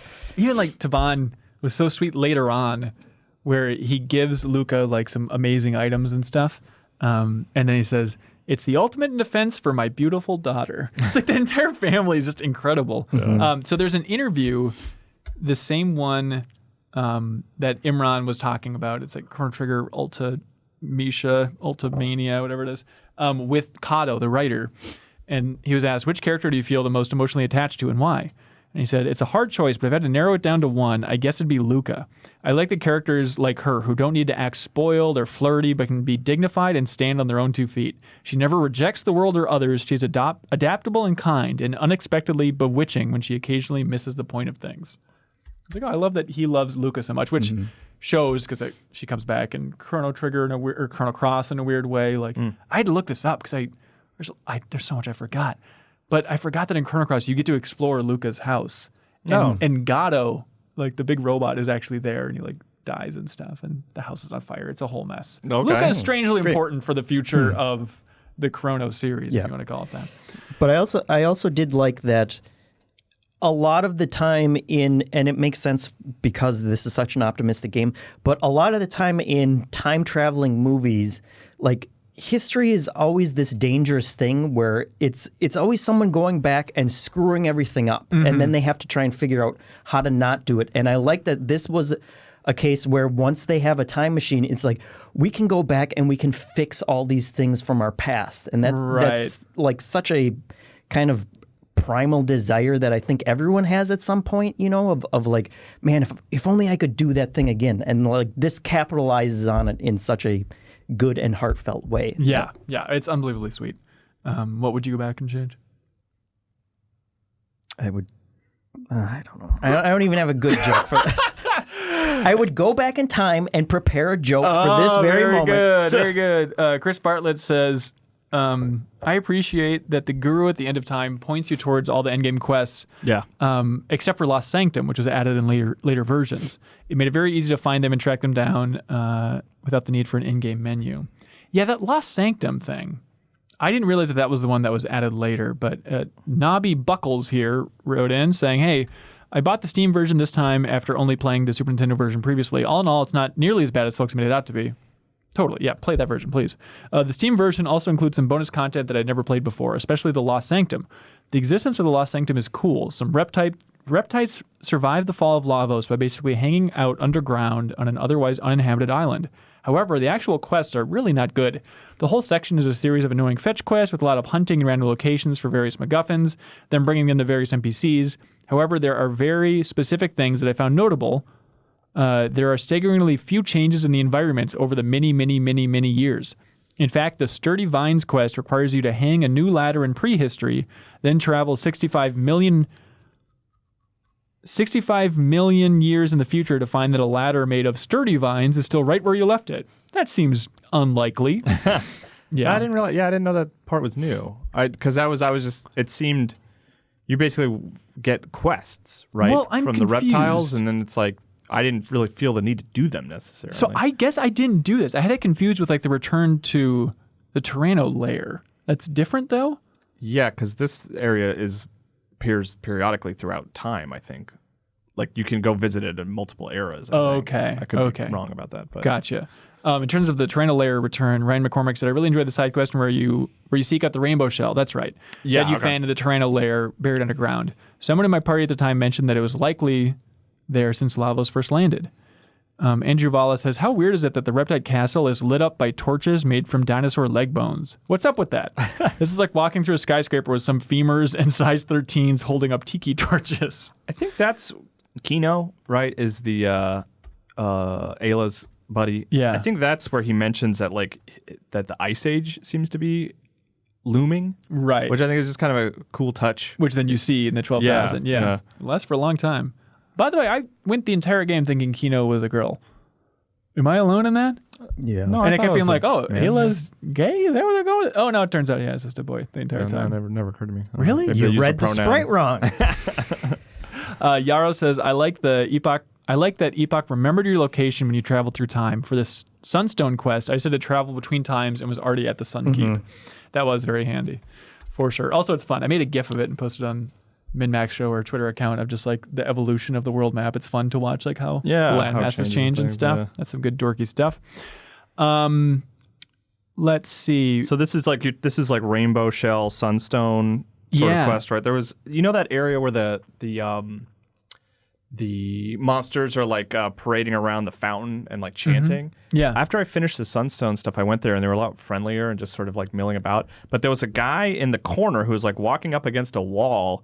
And when you talk to him, he just says, why do I always get stuck doing this? And it's just like a character, like it almost looks like he's like stuck, like there was like a bug or something. Oh, that weird. was funny. Yeah, so that's the way to redo that. Well, no, is that from Ozzy? Taking care of Ozzy, that makes everybody friendly? I think, maybe that's what it was. Yeah. So Nick Olson says, Ozzy doubling down in his conveyor belt madness and sending 2 of his minions into the abyss was equally really hilarious. Funny, The way the music farts out at the end there, mwah, says Nick. The side quests in the Faded Hour section were sort of a precursor to Mass Effect's loyalty missions. That's true. So with Ozzy, you guys also have the cat run in and like save the day? Yes. Because then in the finale of the game, the cat jumps into the time gate. Is that the same cat? Is that the idea? Is that Chrono's cat? No, because that's only in the present. But I think it's just like a weird recurring cat thing. But the one in the past was like, is this somehow like Janice's cat? I think it's just a random cat joke. I was very confused by that too. Because I wrote, I was like, oh, weird cat, that's funny. But then the sort of the final like comedic sting of the game is like the cat jumps into the time gate. I was like, wait, is that the cat that helped me kill Ozzy? I don't know. I guess maybe I was unless it has its own little cat epoch. I don't know. But I was confused about that. Like, oh, so where do I really fight Ozzy? And it's like, oh no, I guess that's it. That's like the end of Ozzy is the cat just drops him down, and then all the fiends are nice in the future. You can also there's a throne when you're tracking down the Rainbow Shell, and you can make Chrono sit in it, and he like laughs maniacally, like evilly almost. Like it's very strange. But he's having a good time. He's having a good old Having time. a good time. Joe Juba says, this was his first one, so it's out of time. He says, hey, friend lords. Thank you. Thanks so much for the great discussion and observations throughout the steepest dive. Here are my most specific thoughts from the closing bits. Let's hear it. If you go into the Guardia treasury for the Rainbow Shell before the story requires it, there's a guard blocking your way. When you come back later, that guy is collapsed on the ground and he says, "Erg, a rat bit my toe." I have that exact note written down, Joe. Yeah. He wouldn't get out of your way for your crew of magic-using warriors, but a rat bite lays him low. I'm sorry, but this is the one part of Chrono Trigger that is not realistic.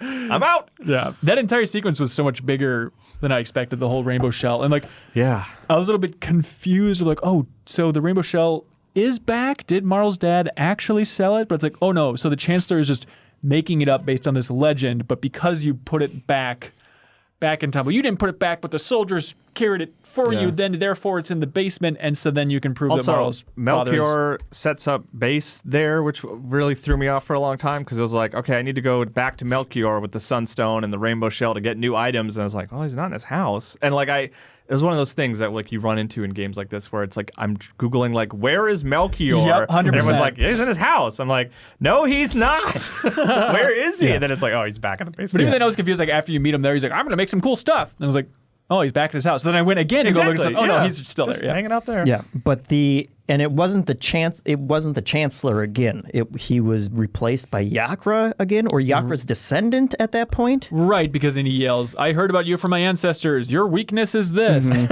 I guess I thought that Yakra was secretly the Chancellor as well. I didn't know that there was like a real Chancellor. And then you see the Chancellor at the end, and I was like, wait a minute, didn't we kill him? I didn't know that it was like a hot swap situation. I thought that he was just evil and a because demon the whole time. Chancellor was locked in another chest again. Keeps getting stuck in those chests. Oh, maybe I didn't open that one. Yeah, you find a key and you can open it. Yeah. Oh, that's the locked chest. I never opened that one. Oh, okay. Yeah, Well, he's dead super now. dead. Yeah. Oh, God, no. Chancellor. He was old anyway. He lived a terrible life, but But at least he died locked in a chest. I like the way he would have wanted to. The way he lived his life. Kyle, I realized, and I'd like to apologize. Oh? I told the exact same story that you did about Melchior. I didn't realize that you were talking about like after the quest. Yeah. That's exactly what you're saying. I just couldn't find him. Yeah. I wasn't listening, and that's on me. Yeah, well, we don't ever listen to each other when we tell each other things, obviously. So true. why do we even bother talking? I want you to take a hit for the team and recruit the cool guy. So I liked in that side quest too when Marl's like, "This is my castle. I'll let him know. I let him know what to do." And she's like, "Let me through!" Yeah, and like good, the guards good. clear it. Then the second time they're like, "No go, Marl. not cool." Go and then, yell this once. again, just tying everything together, the idea that they bring back the trial in a way like they knew how big that was even in the original game and stuff is really cool.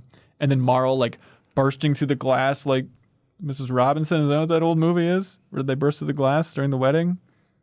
Remember The Simpsons? Are you They talking about parodied The it? Graduate? The Graduate. Yeah, no, they don't burst through the glass. He bangs on the glass, and then they They run just away on the walk bus. through a door in the real version. Oh, Yeah, in really? The Simpsons, Yeah. they broke the glass. Yeah, Mrs. In Bouvier. fact, Dustin Hoffman had to pantomime banging on the glass, and they had to add pounding in post because the church where they were shooting was really particular about that. They didn't want him actually banging on the glass. Please don't break that glass, Yeah. Dustin Hoffman. He said, "Okay, plastics." We needed to put a poll up, I think, on MinnMax's Twitter. Is Dustin Hoffman canceled? I can't recall. I don't know. I believe don't know. he's half canceled. I don't know this story, so I'm not sure. Look it up. It's fun. Okay, great. Sounds also- fun. I look forward to not liking Dustin Hoffman anymore. He's been put in the boo box. Okay. Deep cut. So I liked in that scene too when Marl's like having the sweet reunion with her dad, but it's in the courtroom.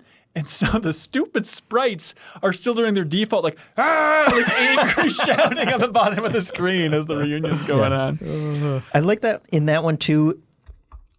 Well, I like the fact that you can see the key blinking there during the cutscene, but they don't say anything else about it, and it's just Yeah. something that you have to be like, wait, I want to go back there and figure it out. Yeah, yeah. But then when you go back there, it's still the same sprite, and so all those people are still just there in an empty room. can't and it's leave. like, excuse me, I'm gonna grab this key and get out of here. Let out the Chancellor.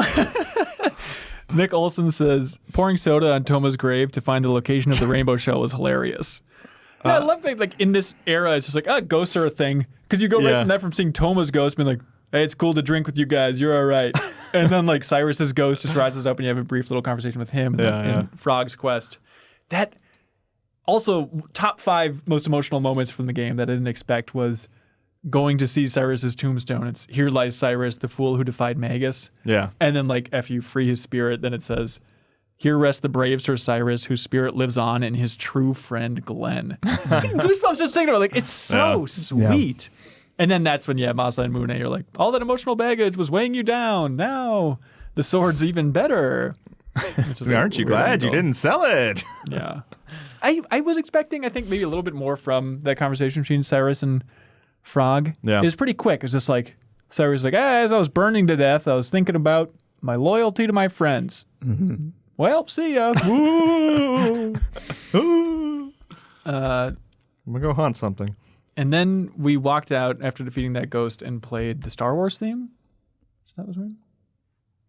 Kyle, that's a reference to your past. On MinnMax this week, they made me watch your 2006 God. YouTube hit Ghost. They made you watch. What? Really? Yeah, and so I did a commentary track for your YouTube channel where you Really? where it looked like you weighed 14 pounds. That sounds about right. Yeah. Oh my God. Yeah. It was I terrifying. very skinny. Very skinny is worried an about my understatement. health? I am in retrospect. I'm going to What go is back in time happening right now? and feed you some peanut butter. I ate well. I don't Look, know. listen to MinnMax. You'll learn all about I it. was a drummer. You can burn a lot of calories that way. I guess. I don't Yeah, know. you could have drummed with your arms. There were sticks.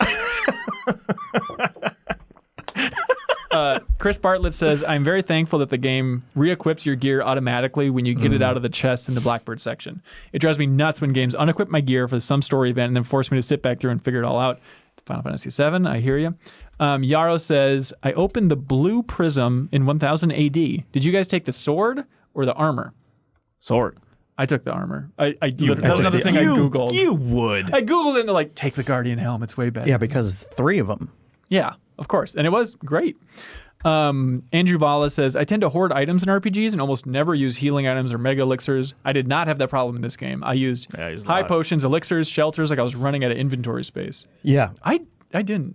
I had a ton of the low level stuff because at some point you just stop using them. But when I went into that last Lavos fight, I didn't prepare enough for it. I should have just gone back in time to figure out a place to buy stuff. Some, yeah. So I only had 3 mega elixirs, and I was on the edge of my seat the entire time, and just like, man, like, can I afford to use one now? Because I knew there were multiple forms and stuff, and it was like, like, am I screwing myself if I use it? Can I wait? You know, like, am I going to be able to get to another turn through my characters if I just, you know, replenish a sliver with Frog's ability? Can I wait it out and hopefully just not get my entire party wiped, which happened to me like the first time. And so it was like, I don't know. Can I do it in 3? But yeah, it was scary. When I die and when I meet the entity, the first question I'm going to have for the entity is, what's the total number of unused mega elixirs from every play session of every JRPG?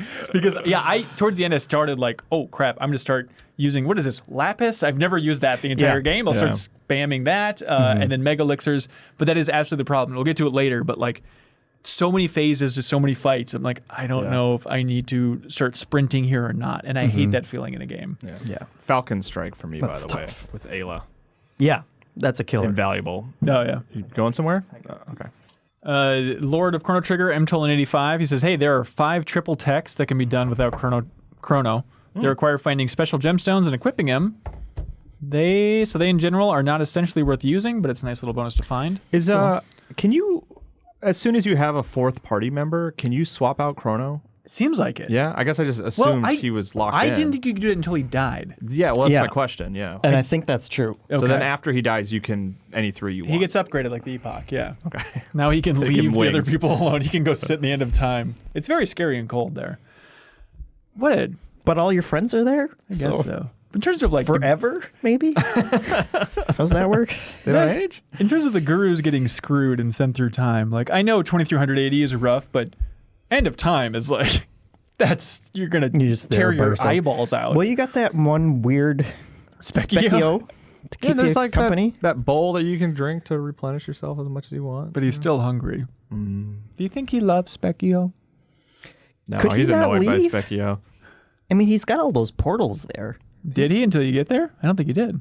I think you're creating them for him. He's got a good lean going on. There you go. I don't know. He looks like he should be playing a saxophone. He does, yeah. Anyways. Or exposing himself to people walking by. Exactly. Instead of just his music box. I guess that's what being stuck at the end of time does to you. That's right. After all those years. Wesley Barbary says, sorry, just a teaser. We're going to be talking about some Simpsons episodes and some upcoming MinnMax content. You might be able to piece something together. But there's a stupid joke where they're trying to pass this bill in Congress in The Simpsons to like save the city of Springfield, basically. It's the Bart's Comment episode. And then the senator's like, I'd like to attach $30 million for the perverted arts. And they're like, nay. And so like, that was like the perverted arts. Anyways, Simpsons is funny. Check it out. Also from 1995. Okay, Wesley Barbary says, right at the beginning of the Genodome to do Robo Side Quest, after you go down the conveyor belt, there's a blinking light on the right. When I examined it, it sent me back to the beginning of the conveyor belt and I had to fight through the 5 groups of enemies all over again. Yeah, I might have done that by accident. Same here. I was actually happy to do it, though, because I figured out I could grind 8,000 plus XP in 2.5 minutes if I use Chromo's Luminaire. Number 1 MVP of the game is Robo. Number 2 is Luminaire. And the gold stud to save MP, which I did another 20 times at least. I like doing that grinding to make fights a little easier throughout the rest of the game. My question is, did any of you choose to grind at any point in the game? No, not on purpose. No, I did, I guess, a little bit like to get the items back in prehistory, but I think that's kind of part of the game is like getting those pieces just to... There were occasions like that where I went down the elevator shaft again or like spent extra time in prehistory by accident, but never like, oh, I need to go level up a bunch, you know? Yeah, I think it was just the hunting grounds to get like the components, but that was like 20 minutes maybe. Yeah. So. That's how you know it's a well-designed game. Yep. Ryan McCormick says, I legitimately love the Lavos fight up to the very last fight. I think the boss rush is done well, and since each form is no stronger than the first time you fought each version, the fights go relatively easily. Yeah, it's just kind of a fun like look back almost, you know? Yeah. My question, though, this gets back to the entity thing, is like, why is Lavos pulling from those guys that you encountered? Well, he's probably like looking into your memories or something like that, right? Maybe. Is that what you're taking it as? Yeah, maybe. Okay. Turns out there is no god. Lavos was just looking into your memories. That's right. Okay, but Lavos had the real boss was me trick done twice, and it was wholly unnecessary. I feel that if the first creature you fought in the core was stronger and more complex, it would make for a stronger reveal than having a third form you need to fight. Okay, so to back up a little bit, like I'm so confused about Lavos. I went through what's that ship called? The Black Omen. The Black Omen, which was like this big, long, drawn-out series of fights that I Falcon striked everybody with, and that like took me straight to Lavos. Yes. Like, because I didn't realize it rolled in like that. Me neither. I thought I was like, okay, let me take out this ship, and then I'll go do Lavos. And then, like, so that's just all optional, I guess, but it pushes you toward That's Lavos how you get ultimately? a different ending. Okay. Is by going through the Black Omen path. Because, and even going back, Gasper, he says something that's close to that, where he says, like, oh, you can encounter Lavos by blasting through the Black Omen. Like, there's some reference to, like, how it might lead to Lavos, but I was struck by that, too. I was going through that, and Justin Swart here says, I completed Chrono Trigger for the first time. I took the Black Omen path to beating the game, and I'm stunned by how long the sequence is. Yeah, it's super long. Let me break this down. Traveling through multiple levels of the ship while fighting enemies along the way. They just keep throwing enemies at you. Mega, Giga, and Terra mutant fights. Elder Lavos spawn. Queen Zeal. Mammon. Machine. Zeal hybrid. Final Zeal fights. Phase 1 Lavos with 9 attack modes. Phase 2 Lavos fight. Final battle against Lavos' second form. Yeah. This took me hours to complete. I had no idea that the gauntlet would be thrown down in such a big way. I thought I was doing crazy. another side quest. Is like how I approached it, and then but then as it was getting into, because you're like out in space, right? And it's like I was like, whoa, is this the end of the game? Like, did I just take another path toward the end? Because I went in pretty much blind, just knowing that it was like that was a thing I needed to do, but I didn't realize it was just putting me on the treadmill to get to the end of the game. I'm totally with you. It was so weird, and that is such a frustration to have like these waves. It's a little bit like how the game still in the final third has boss fights. Like I think the first time you fight a golem, you're supposed to lose. And so that is so frustrating. That combined with multiple forms upon multiple forms, which yes is a JRPG staple, but I feel like this game takes it to a degree that I can never take anything seriously. So even when it's like, okay, you're through the Black Omen, Queen Zeal, all that stuff, yada, yada, yada. Now here's Lavos. Okay, now here's Lavos' other form. He's a humanoid. And it's like, is this it? Is this Lavos now? Or is there going to be like a small man in his head, like Men in Black style? Yeah. Did you do the Black Omen stuff? No, and I didn't do it because of what you guys said. I had looked at a guide at that point to see what, like in order to do the side quests and stuff. And it said that, it comes at the end. It basically takes you through the end and after another huge gauntlet. And so I was like, well, and I felt at that point like I should just fight Lavos at the time that it felt like I should be fighting him at, which was like the Cataclysm time. Right. So did you ram your ship into him? No. Okay. And is that what happens if you do it at 1999? I think so. Because I did it through the garbage can. Go figure. I mean, there is a point where you can, like on that, like I call it the treadmill, right? There you can get off right before Lavos. Yeah. There is a point. Yep. Yeah. That's where I have my final save point there. Yeah. Same here. Yeah. So Bob Buell says, I decided to go through Black Omen to reach Lavos. I loved it and felt like it really gave a climactic last dungeon before the battle with Queen Zeal and Lavos. I didn't like it. I thought it was way too long. Yeah, but it's too long. I did like, but cool. my favorite enemies in the game though are there, which is like the weird black snake with the two heads that like bite each other to like steal each other's health. Those are awesome.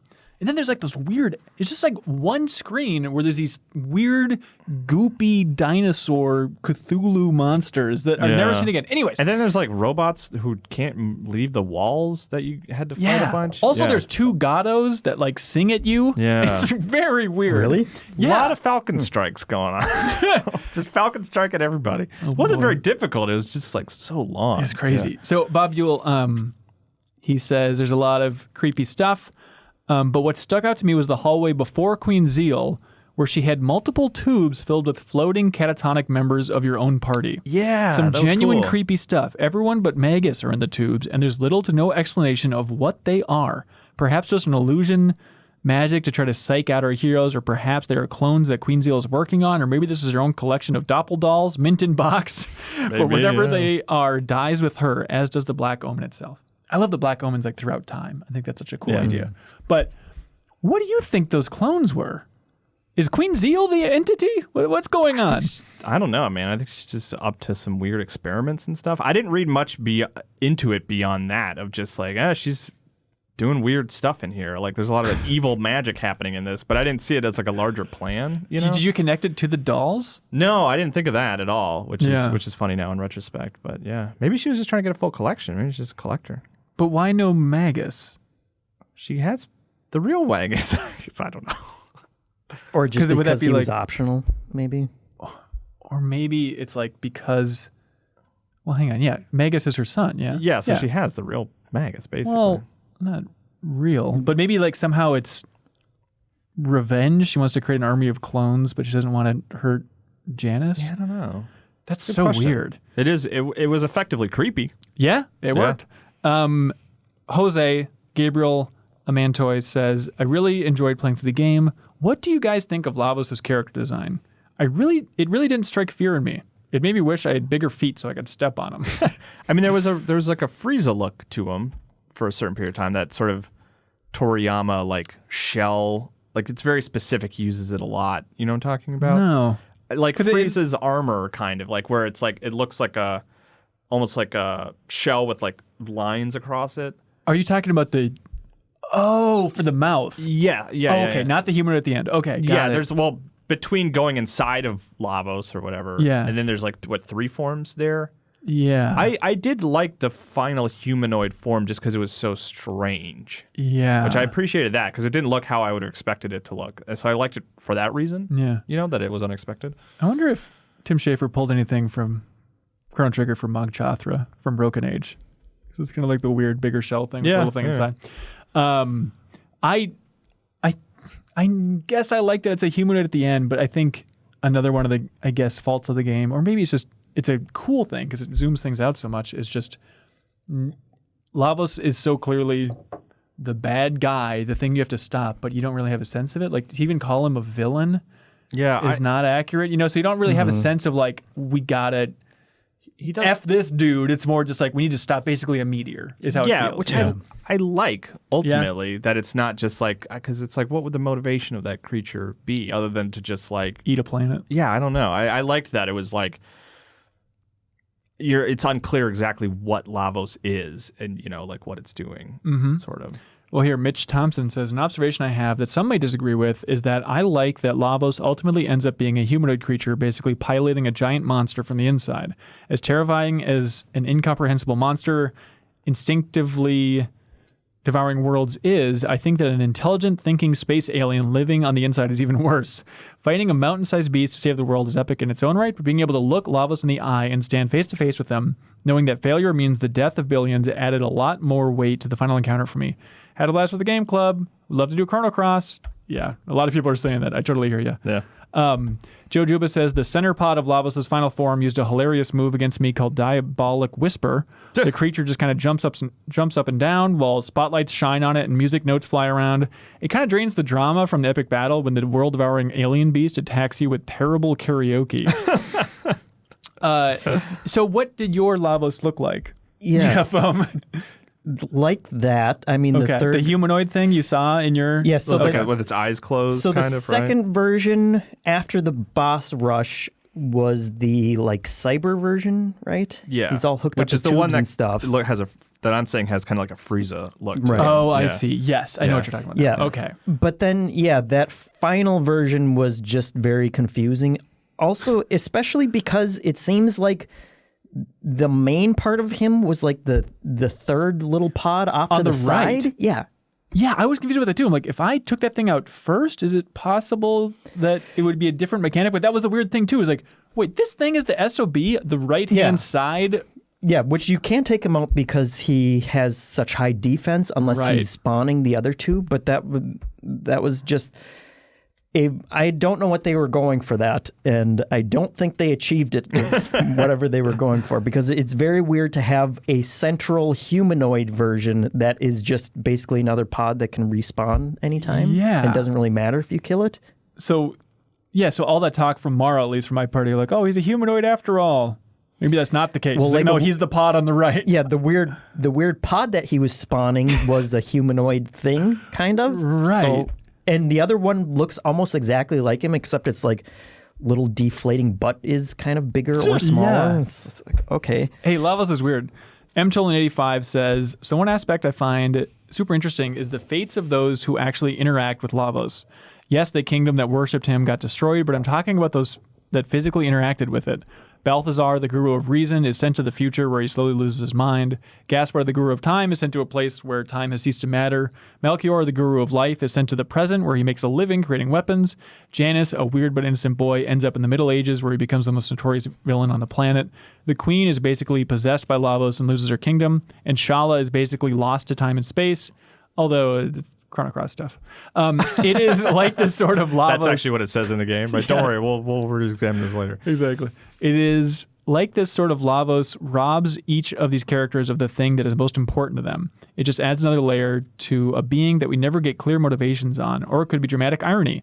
It also happens to rob the hero of his life, which really is the only thing we know about him. Luckily, that one thing doesn't have to stick. That's an interesting take. Good job, M. Tolan, thinking about this for so long. I was confused about Queen Zeal, where she's like, "We'll be immortal. The David Mamet machine will summon everything. This will be great." So they pulled that off then, because the gurus were sent off before then, and they already seem immortal. So how does that? Are they immortal though? I mean, because you just visit them in those time. They get sent to those time periods, and then like time flows normally, right? Like for Melchior, like it's only been like a week in total. Is that right? I don't know. I mean, which is weird because why is he so wise if he's only been there?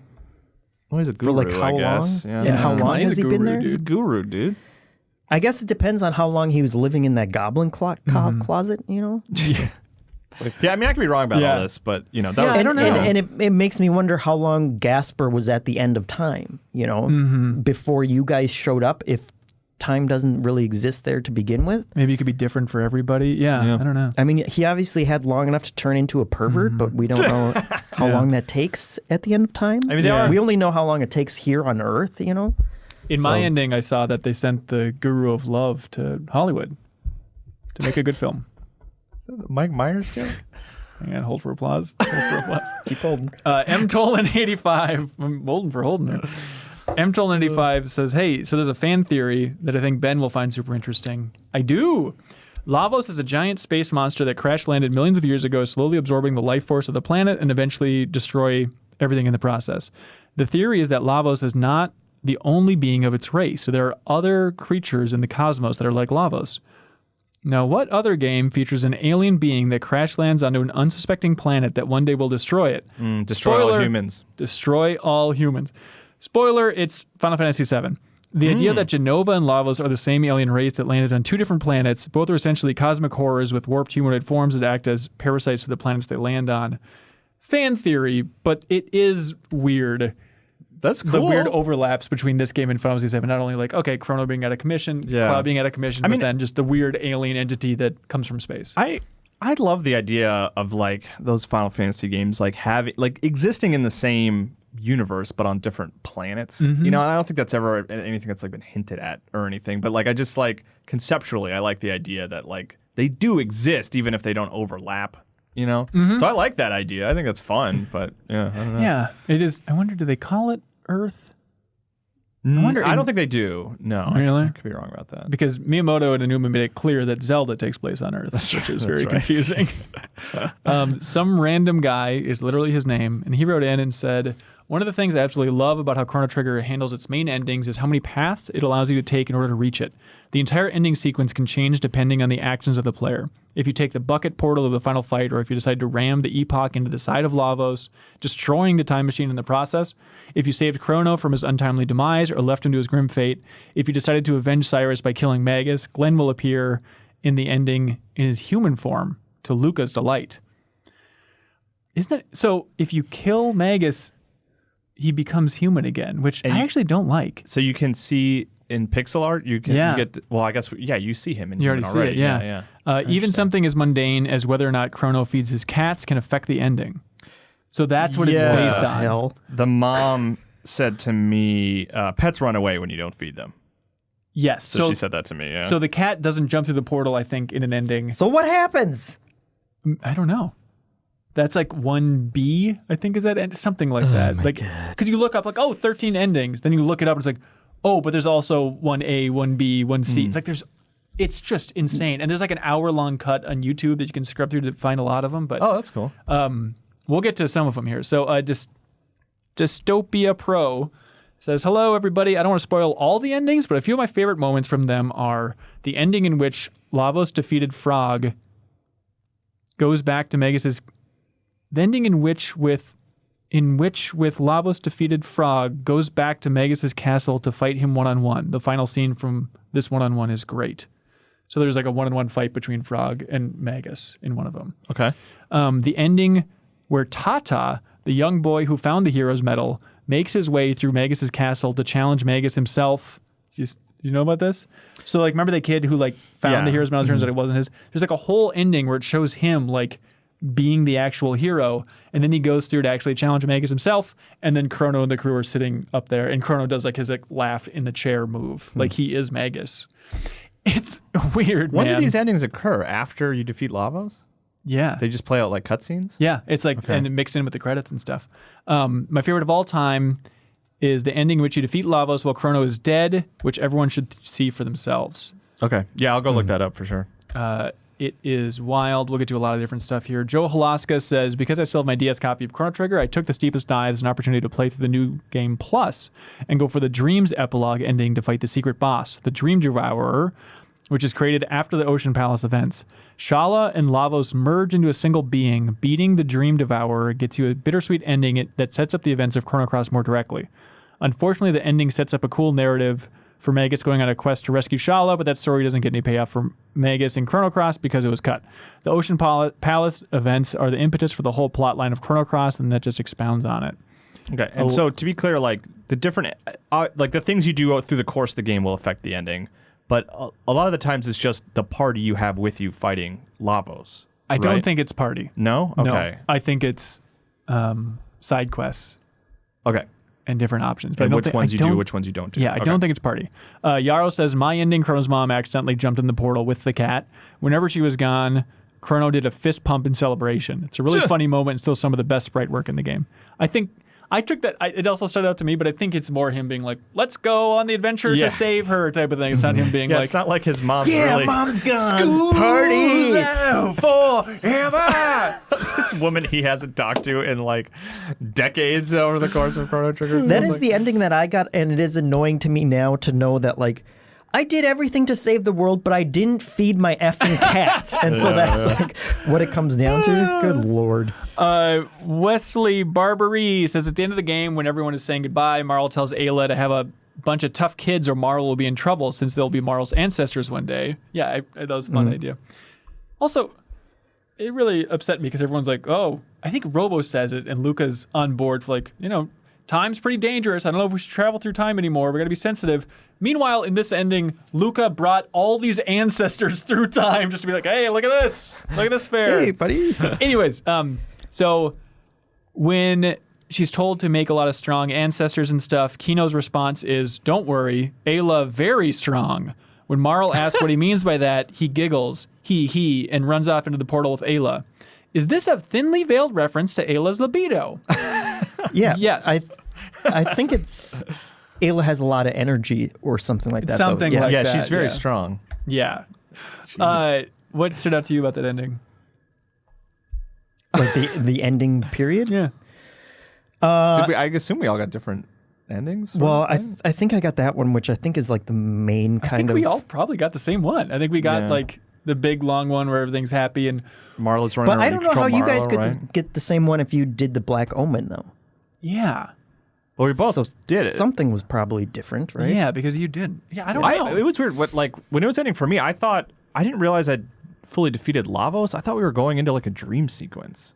I don't know Oh, because why. it wakes up with like the guard waking Chrono out of bed to bring to the palace. Yes. And then it's like, oh no, it turns out like, it's a twist. Lavos up to some weird shenanigans here. And it's like, oh, and then after a period of time, I was like, oh no, this is all actually happening. And then you run through the fair and there's like the 3D sequence of the plane flying over which looked cool, but the plane sprite was super rough. But like it was a cool effect and the ground looked good. And then there's a bunch of anime cutscenes too, which like it played a bunch in sequence, I feel like. Okay, so hang on. So GameFAQs says As for the Black Omen, the only thing that matters as far as which ending you're rewarded with is if you went ahead and climbed to the top of Death Peak in 2300 AD, which is the Chrono Revival. If you did, then you're already locked into ending 1. So the Black Omen doesn't affect the ending? So I did all that for nothing? Apparently That was so long. We got to see the test tubes. Yeah. But I think my main takeaway is that like every game like that should have an ending where you just get back together with all your friends and you have an effing parade. Like that is just so touching. It was so fun. Like there's lights all over in the fair and stuff. And I like that everyone had their own, goodbye moment except for Magus, who just jumps in the portal and doesn't care. But okay, let's get to it. So Pawal Predke says, I believe I completed all the side quests, so I had all the party members after defeating Lavos. In the ending I got, there were short cutscenes for each character. Robo marries Miss Pac-Man, it's lovely. Everyone exchanged their goodbyes and said a few words, except for Magus. He just covered himself with his cape, turned around, and disappeared. On the one side, typical Magus. On the other side, what was that about? Didn't he complete his mission? Why is he still being mean to everyone? Because he mean. Because he mean. That is, I was confused about that too, about like what is actually going on here. Did I miss something? But I think it's just the core mystery of what's going on with Shala. She disappears largely if you're going off like the original version. Which is what Radical Dreamers explores, right? Yeah. Maybe. Yes. Well, hang on. Let us know, Imran. This ties into this. So Bob Buell says, Luka finds a baby? Yeah, baby Robo, right? No. That was a... Don't you know what a robot looks like? She has a little robot. Hell, you have a baby. You don't know what they look like? I forgot. Bob Buell says, Luka finds a baby? What happened there? And with it only included in the added anime cutscene, it made me think there isn't a real explanation given in the game. Maybe it has a connection to Chrono Cross? It does. So... Yeah, she has a little baby Robo with her, and she finds a baby. Right? Yes, she finds another baby in the woods that has like a pendant, and then that is directly setting up Chrono Cross. And the idea is that it's Shala making a clone of herself and reincarnating herself, and then that baby is Kid from Chrono Cross. So that's the Australian feisty lady. And those cutscenes were added after the release of Chrono Cross. Yes. Right. Okay. Which was very confusing. Like I loved everything about the ending, and it was very touching. And then it's like, okay, here's an anime cutscene that kind of ties in some of that, and now Chrono and Marl are getting married apparently. Which I was like, I did not remember that. I was like, whoa, Melchior's there getting drunk. And Frog is also a human. I didn't like it in that version, which totally didn't happen in the actual ending part. And then Mystery Baby, and it's like, okay. And Ayla gets married too, right? A lot of marriages going on. And there's like crowd sounds for the first time. Those cutscenes, where it's like, this is really weird. Yeah, I'm with you. Where I remember the Marl Chrono marriage thing, and they kind of like lead you towards that more than you think throughout the game, right? Of like, oh, their love, and you know, her father, and their big reunion about like how he wants to be introduced to somebody who loves her, all that stuff. Did you have the king, by the way, like put up the bell? Yeah, I think so. He was like left alone at the end of the game for me, but I thought I saw something about like if you save the Chancellor, he comes in and helps them or something like that. Maybe I did save the Chancellor, but I don't think he came in. Yeah. Okay, I don't remember. Anyways, but yeah, seeing Frog as the human in the ending, it really bummed me out. Yeah, I liked Frog like owning it.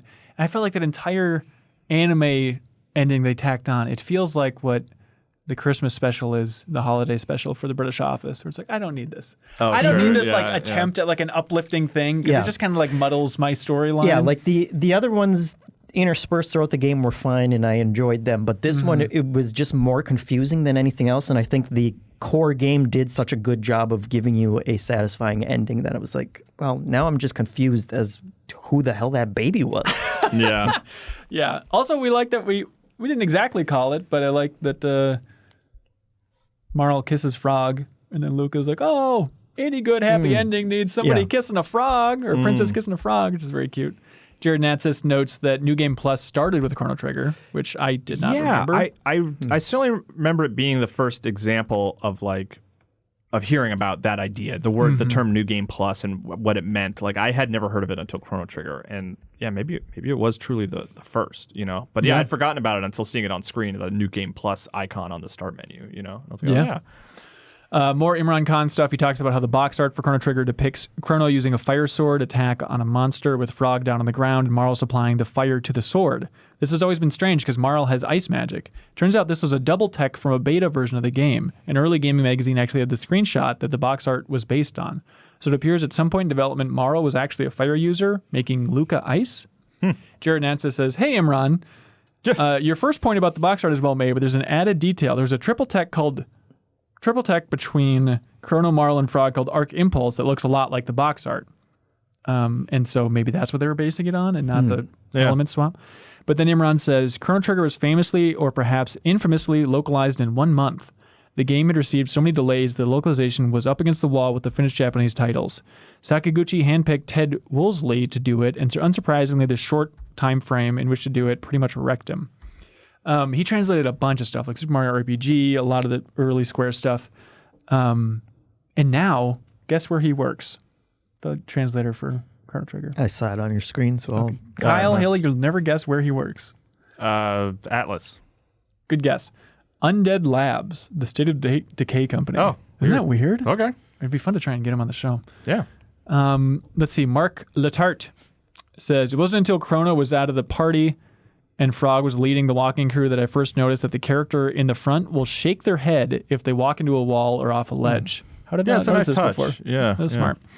Jaren Etsy says, I was sure that the line was going to be mentioned in the previous discussion, but since it didn't come up, I have to point out that one of the best lines of the game, when walking through the woods to Frog's home, you can run into a gnu. If you attempt to attack it, the gnu says, oh, stop it, you bad boy.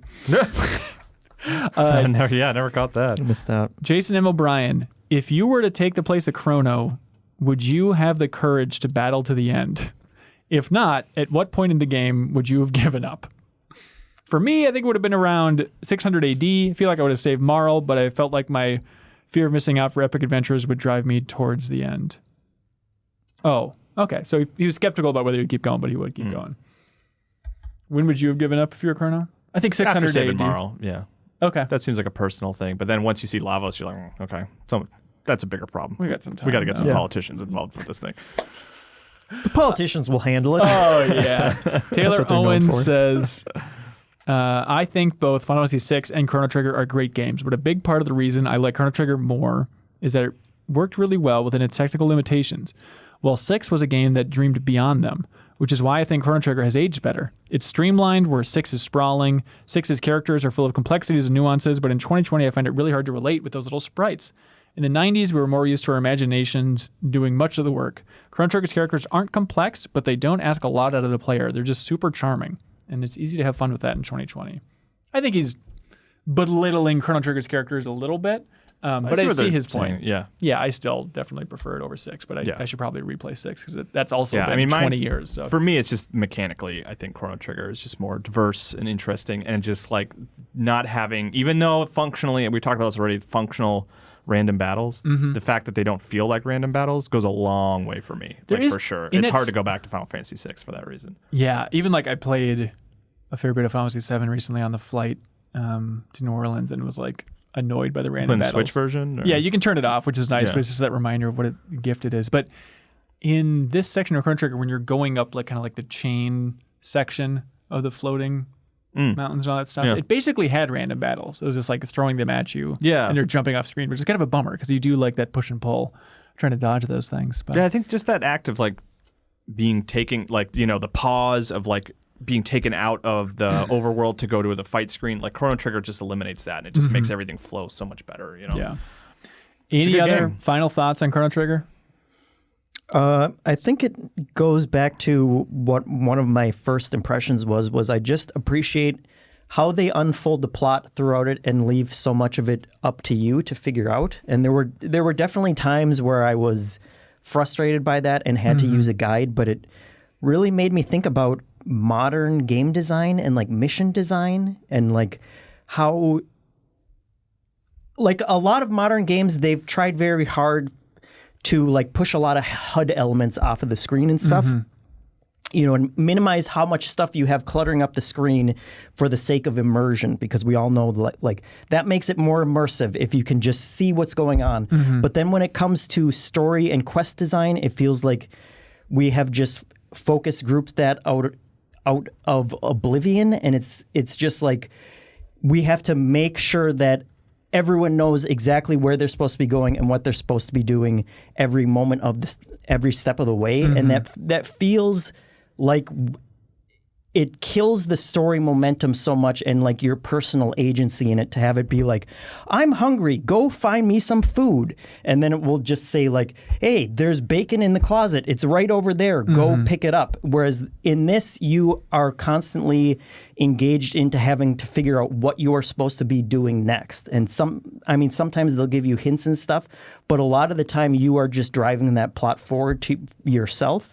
And like that made me so much more emotionally invested in this story than I think I would have been if it was just constantly telling me, okay, go back and talk to Melchior now. Here's where he is on your map. Okay, now build this sword. Go find the 5 pieces of ore back in 65 million BC. Like having to figure out those things for myself made me more invested in that story. Yeah, absolutely. And like, do you think it's a lesson for modern game designers to be like, hey, just make your world as interesting as Chrono Trigger's world, and then we don't mind soaking in it? Yeah.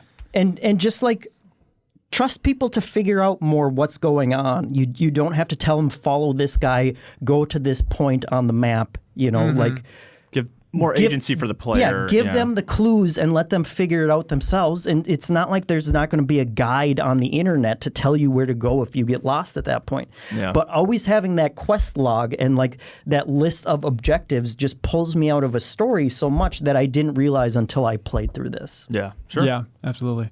I forgot to talk about my favorite thing, which is the Frog? ending that one of the people teased about is the developer ending. So if you beat the game at its toughest point, when you first encounter Lavos and Zeal, you can unlock the developer ending when you get to walk around and talk to the developers of the game in sprite form. And so they have like all these people that worked on the game, and it's like spread out, and so it's centered in the end of time, and they just have like different characters and weird enemies pulled in there. And then you can also travel to all the different areas through like the beams in the end of time, and there's even more developers hanging out there. And like, watch this YouTube video. It is amazing. There's so many good details in there. Let's see. Developer Kobayashi says, I lost 22 pounds working on this game. One of them is like a guard with a sword, and he says, and he asks you if you're a boy or a girl. And if you're a boy, he's like, ha! And he attacks you with the sword. And if you're a girl, he's like, okay. And like, he doesn't attack you. It's like such a weird detail. Okay, yeah. One person says, hey, all you out there in TV land, let's all buy games. None of this renting and borrowing stuff. Another one says, remember the Tyranno layer? It was my bright idea to put the Switch in its mouth. Sorry about that. Another one says, hey, do you think there will be a sequel? Man, that would be so nice. Oh, so he says, hey, do you think there will be a sequel? And you can choose yes or no. And no matter what you choose, he says, man, that would sure be nice. That's good. Yeah, it's like, there's also an ending. I'm sorry, I completely erased this chunk, but I wanted to get through it. Sorry. But there's an ending which is so weird. It's like Metal Gear Stupid from Metal Gear Solid 3, where it's like weird alternate versions. But there's one where it's like, it reveals that Marl was a frog the whole time because her ancestor Queen Lean married Frog, and so like her and her father like hop around the throne room and stuff. Like it's like the Silent Hill like dog ending or yes, something. it's insane. And there's another one which I could not believe this was real, but it certainly seemed like it, where it's Luka and Marl basically on The Bachelor, where it's just them in like the black void, and then different sprites of males come by and they like judge them about whether they'd be good boyfriends or not. Like, it is weird, man. Okay. Anyways, hey, Chrono Trigger, look up the endings at least. Yeah, I want to check this out. But Jeff, your good point about game design is smart too. Sure. More games should let you marry a frog and then have weird frog offspring. Please. Yes. Our deepest thanks to everybody that played along with us and all the tips. Yeah. All the tips, all the comments. You made this thing run. Thank you, everybody. I'm glad we played it. I was hesitant at first because it's such a big RPG, but ultimately had a great time replaying this game. Yeah, I did too. Next one, it'll be nice to get off the RPG train. We've done 2 RPGs in a row now. I also think we should do something shorter. I don't know exactly what it's going to be. I have a couple options floating around in my mind, but I'll figure out what you guys want to do. There's also some more timely ones that we could probably do as well. Surreal, I know, wanted to do one that, Kyle, you're also pretty into. Mm-hmm. I think I know what you're talking about. Yeah. So there's a lot of options. We might even leave it up for a vote for $10 Patreon supporters. I want to put more things up for votes for them and stuff if we're a little bit torn about what exactly we want to do next. But if you like the Deepest Dive in this format overall, number one, please consider supporting us on Patreon. We'd appreciate it. And you can leave a comment in the future. There's a bunch of benefits. You check it out at patreon.com/MinnMax. But then also tell a friend. You know, if you do think this is the most thorough podcast conversation about Chrono Trigger on the internet, which I would argue it is in podcast form, not streaming form, but in podcast form, this is the most thorough discussion. Tell a friend about it. I'm proud of what we did and what the community accomplished here. We didn't even have to go back in time to do it. That's right. Thanks, everybody, for joining us. There's only one ending here for the Deepest Dive, and it's this one that you're experiencing right now. We're all frogs. And we're all frogs. All right, thanks, everybody. Bye. Bye. Content like this is supported by the community on patreon.com/MinnMax. And if you continue to support us and you're here long enough, you can even eventually hear me talk about Breath of the Wild 2. Check us out. Thank you so much.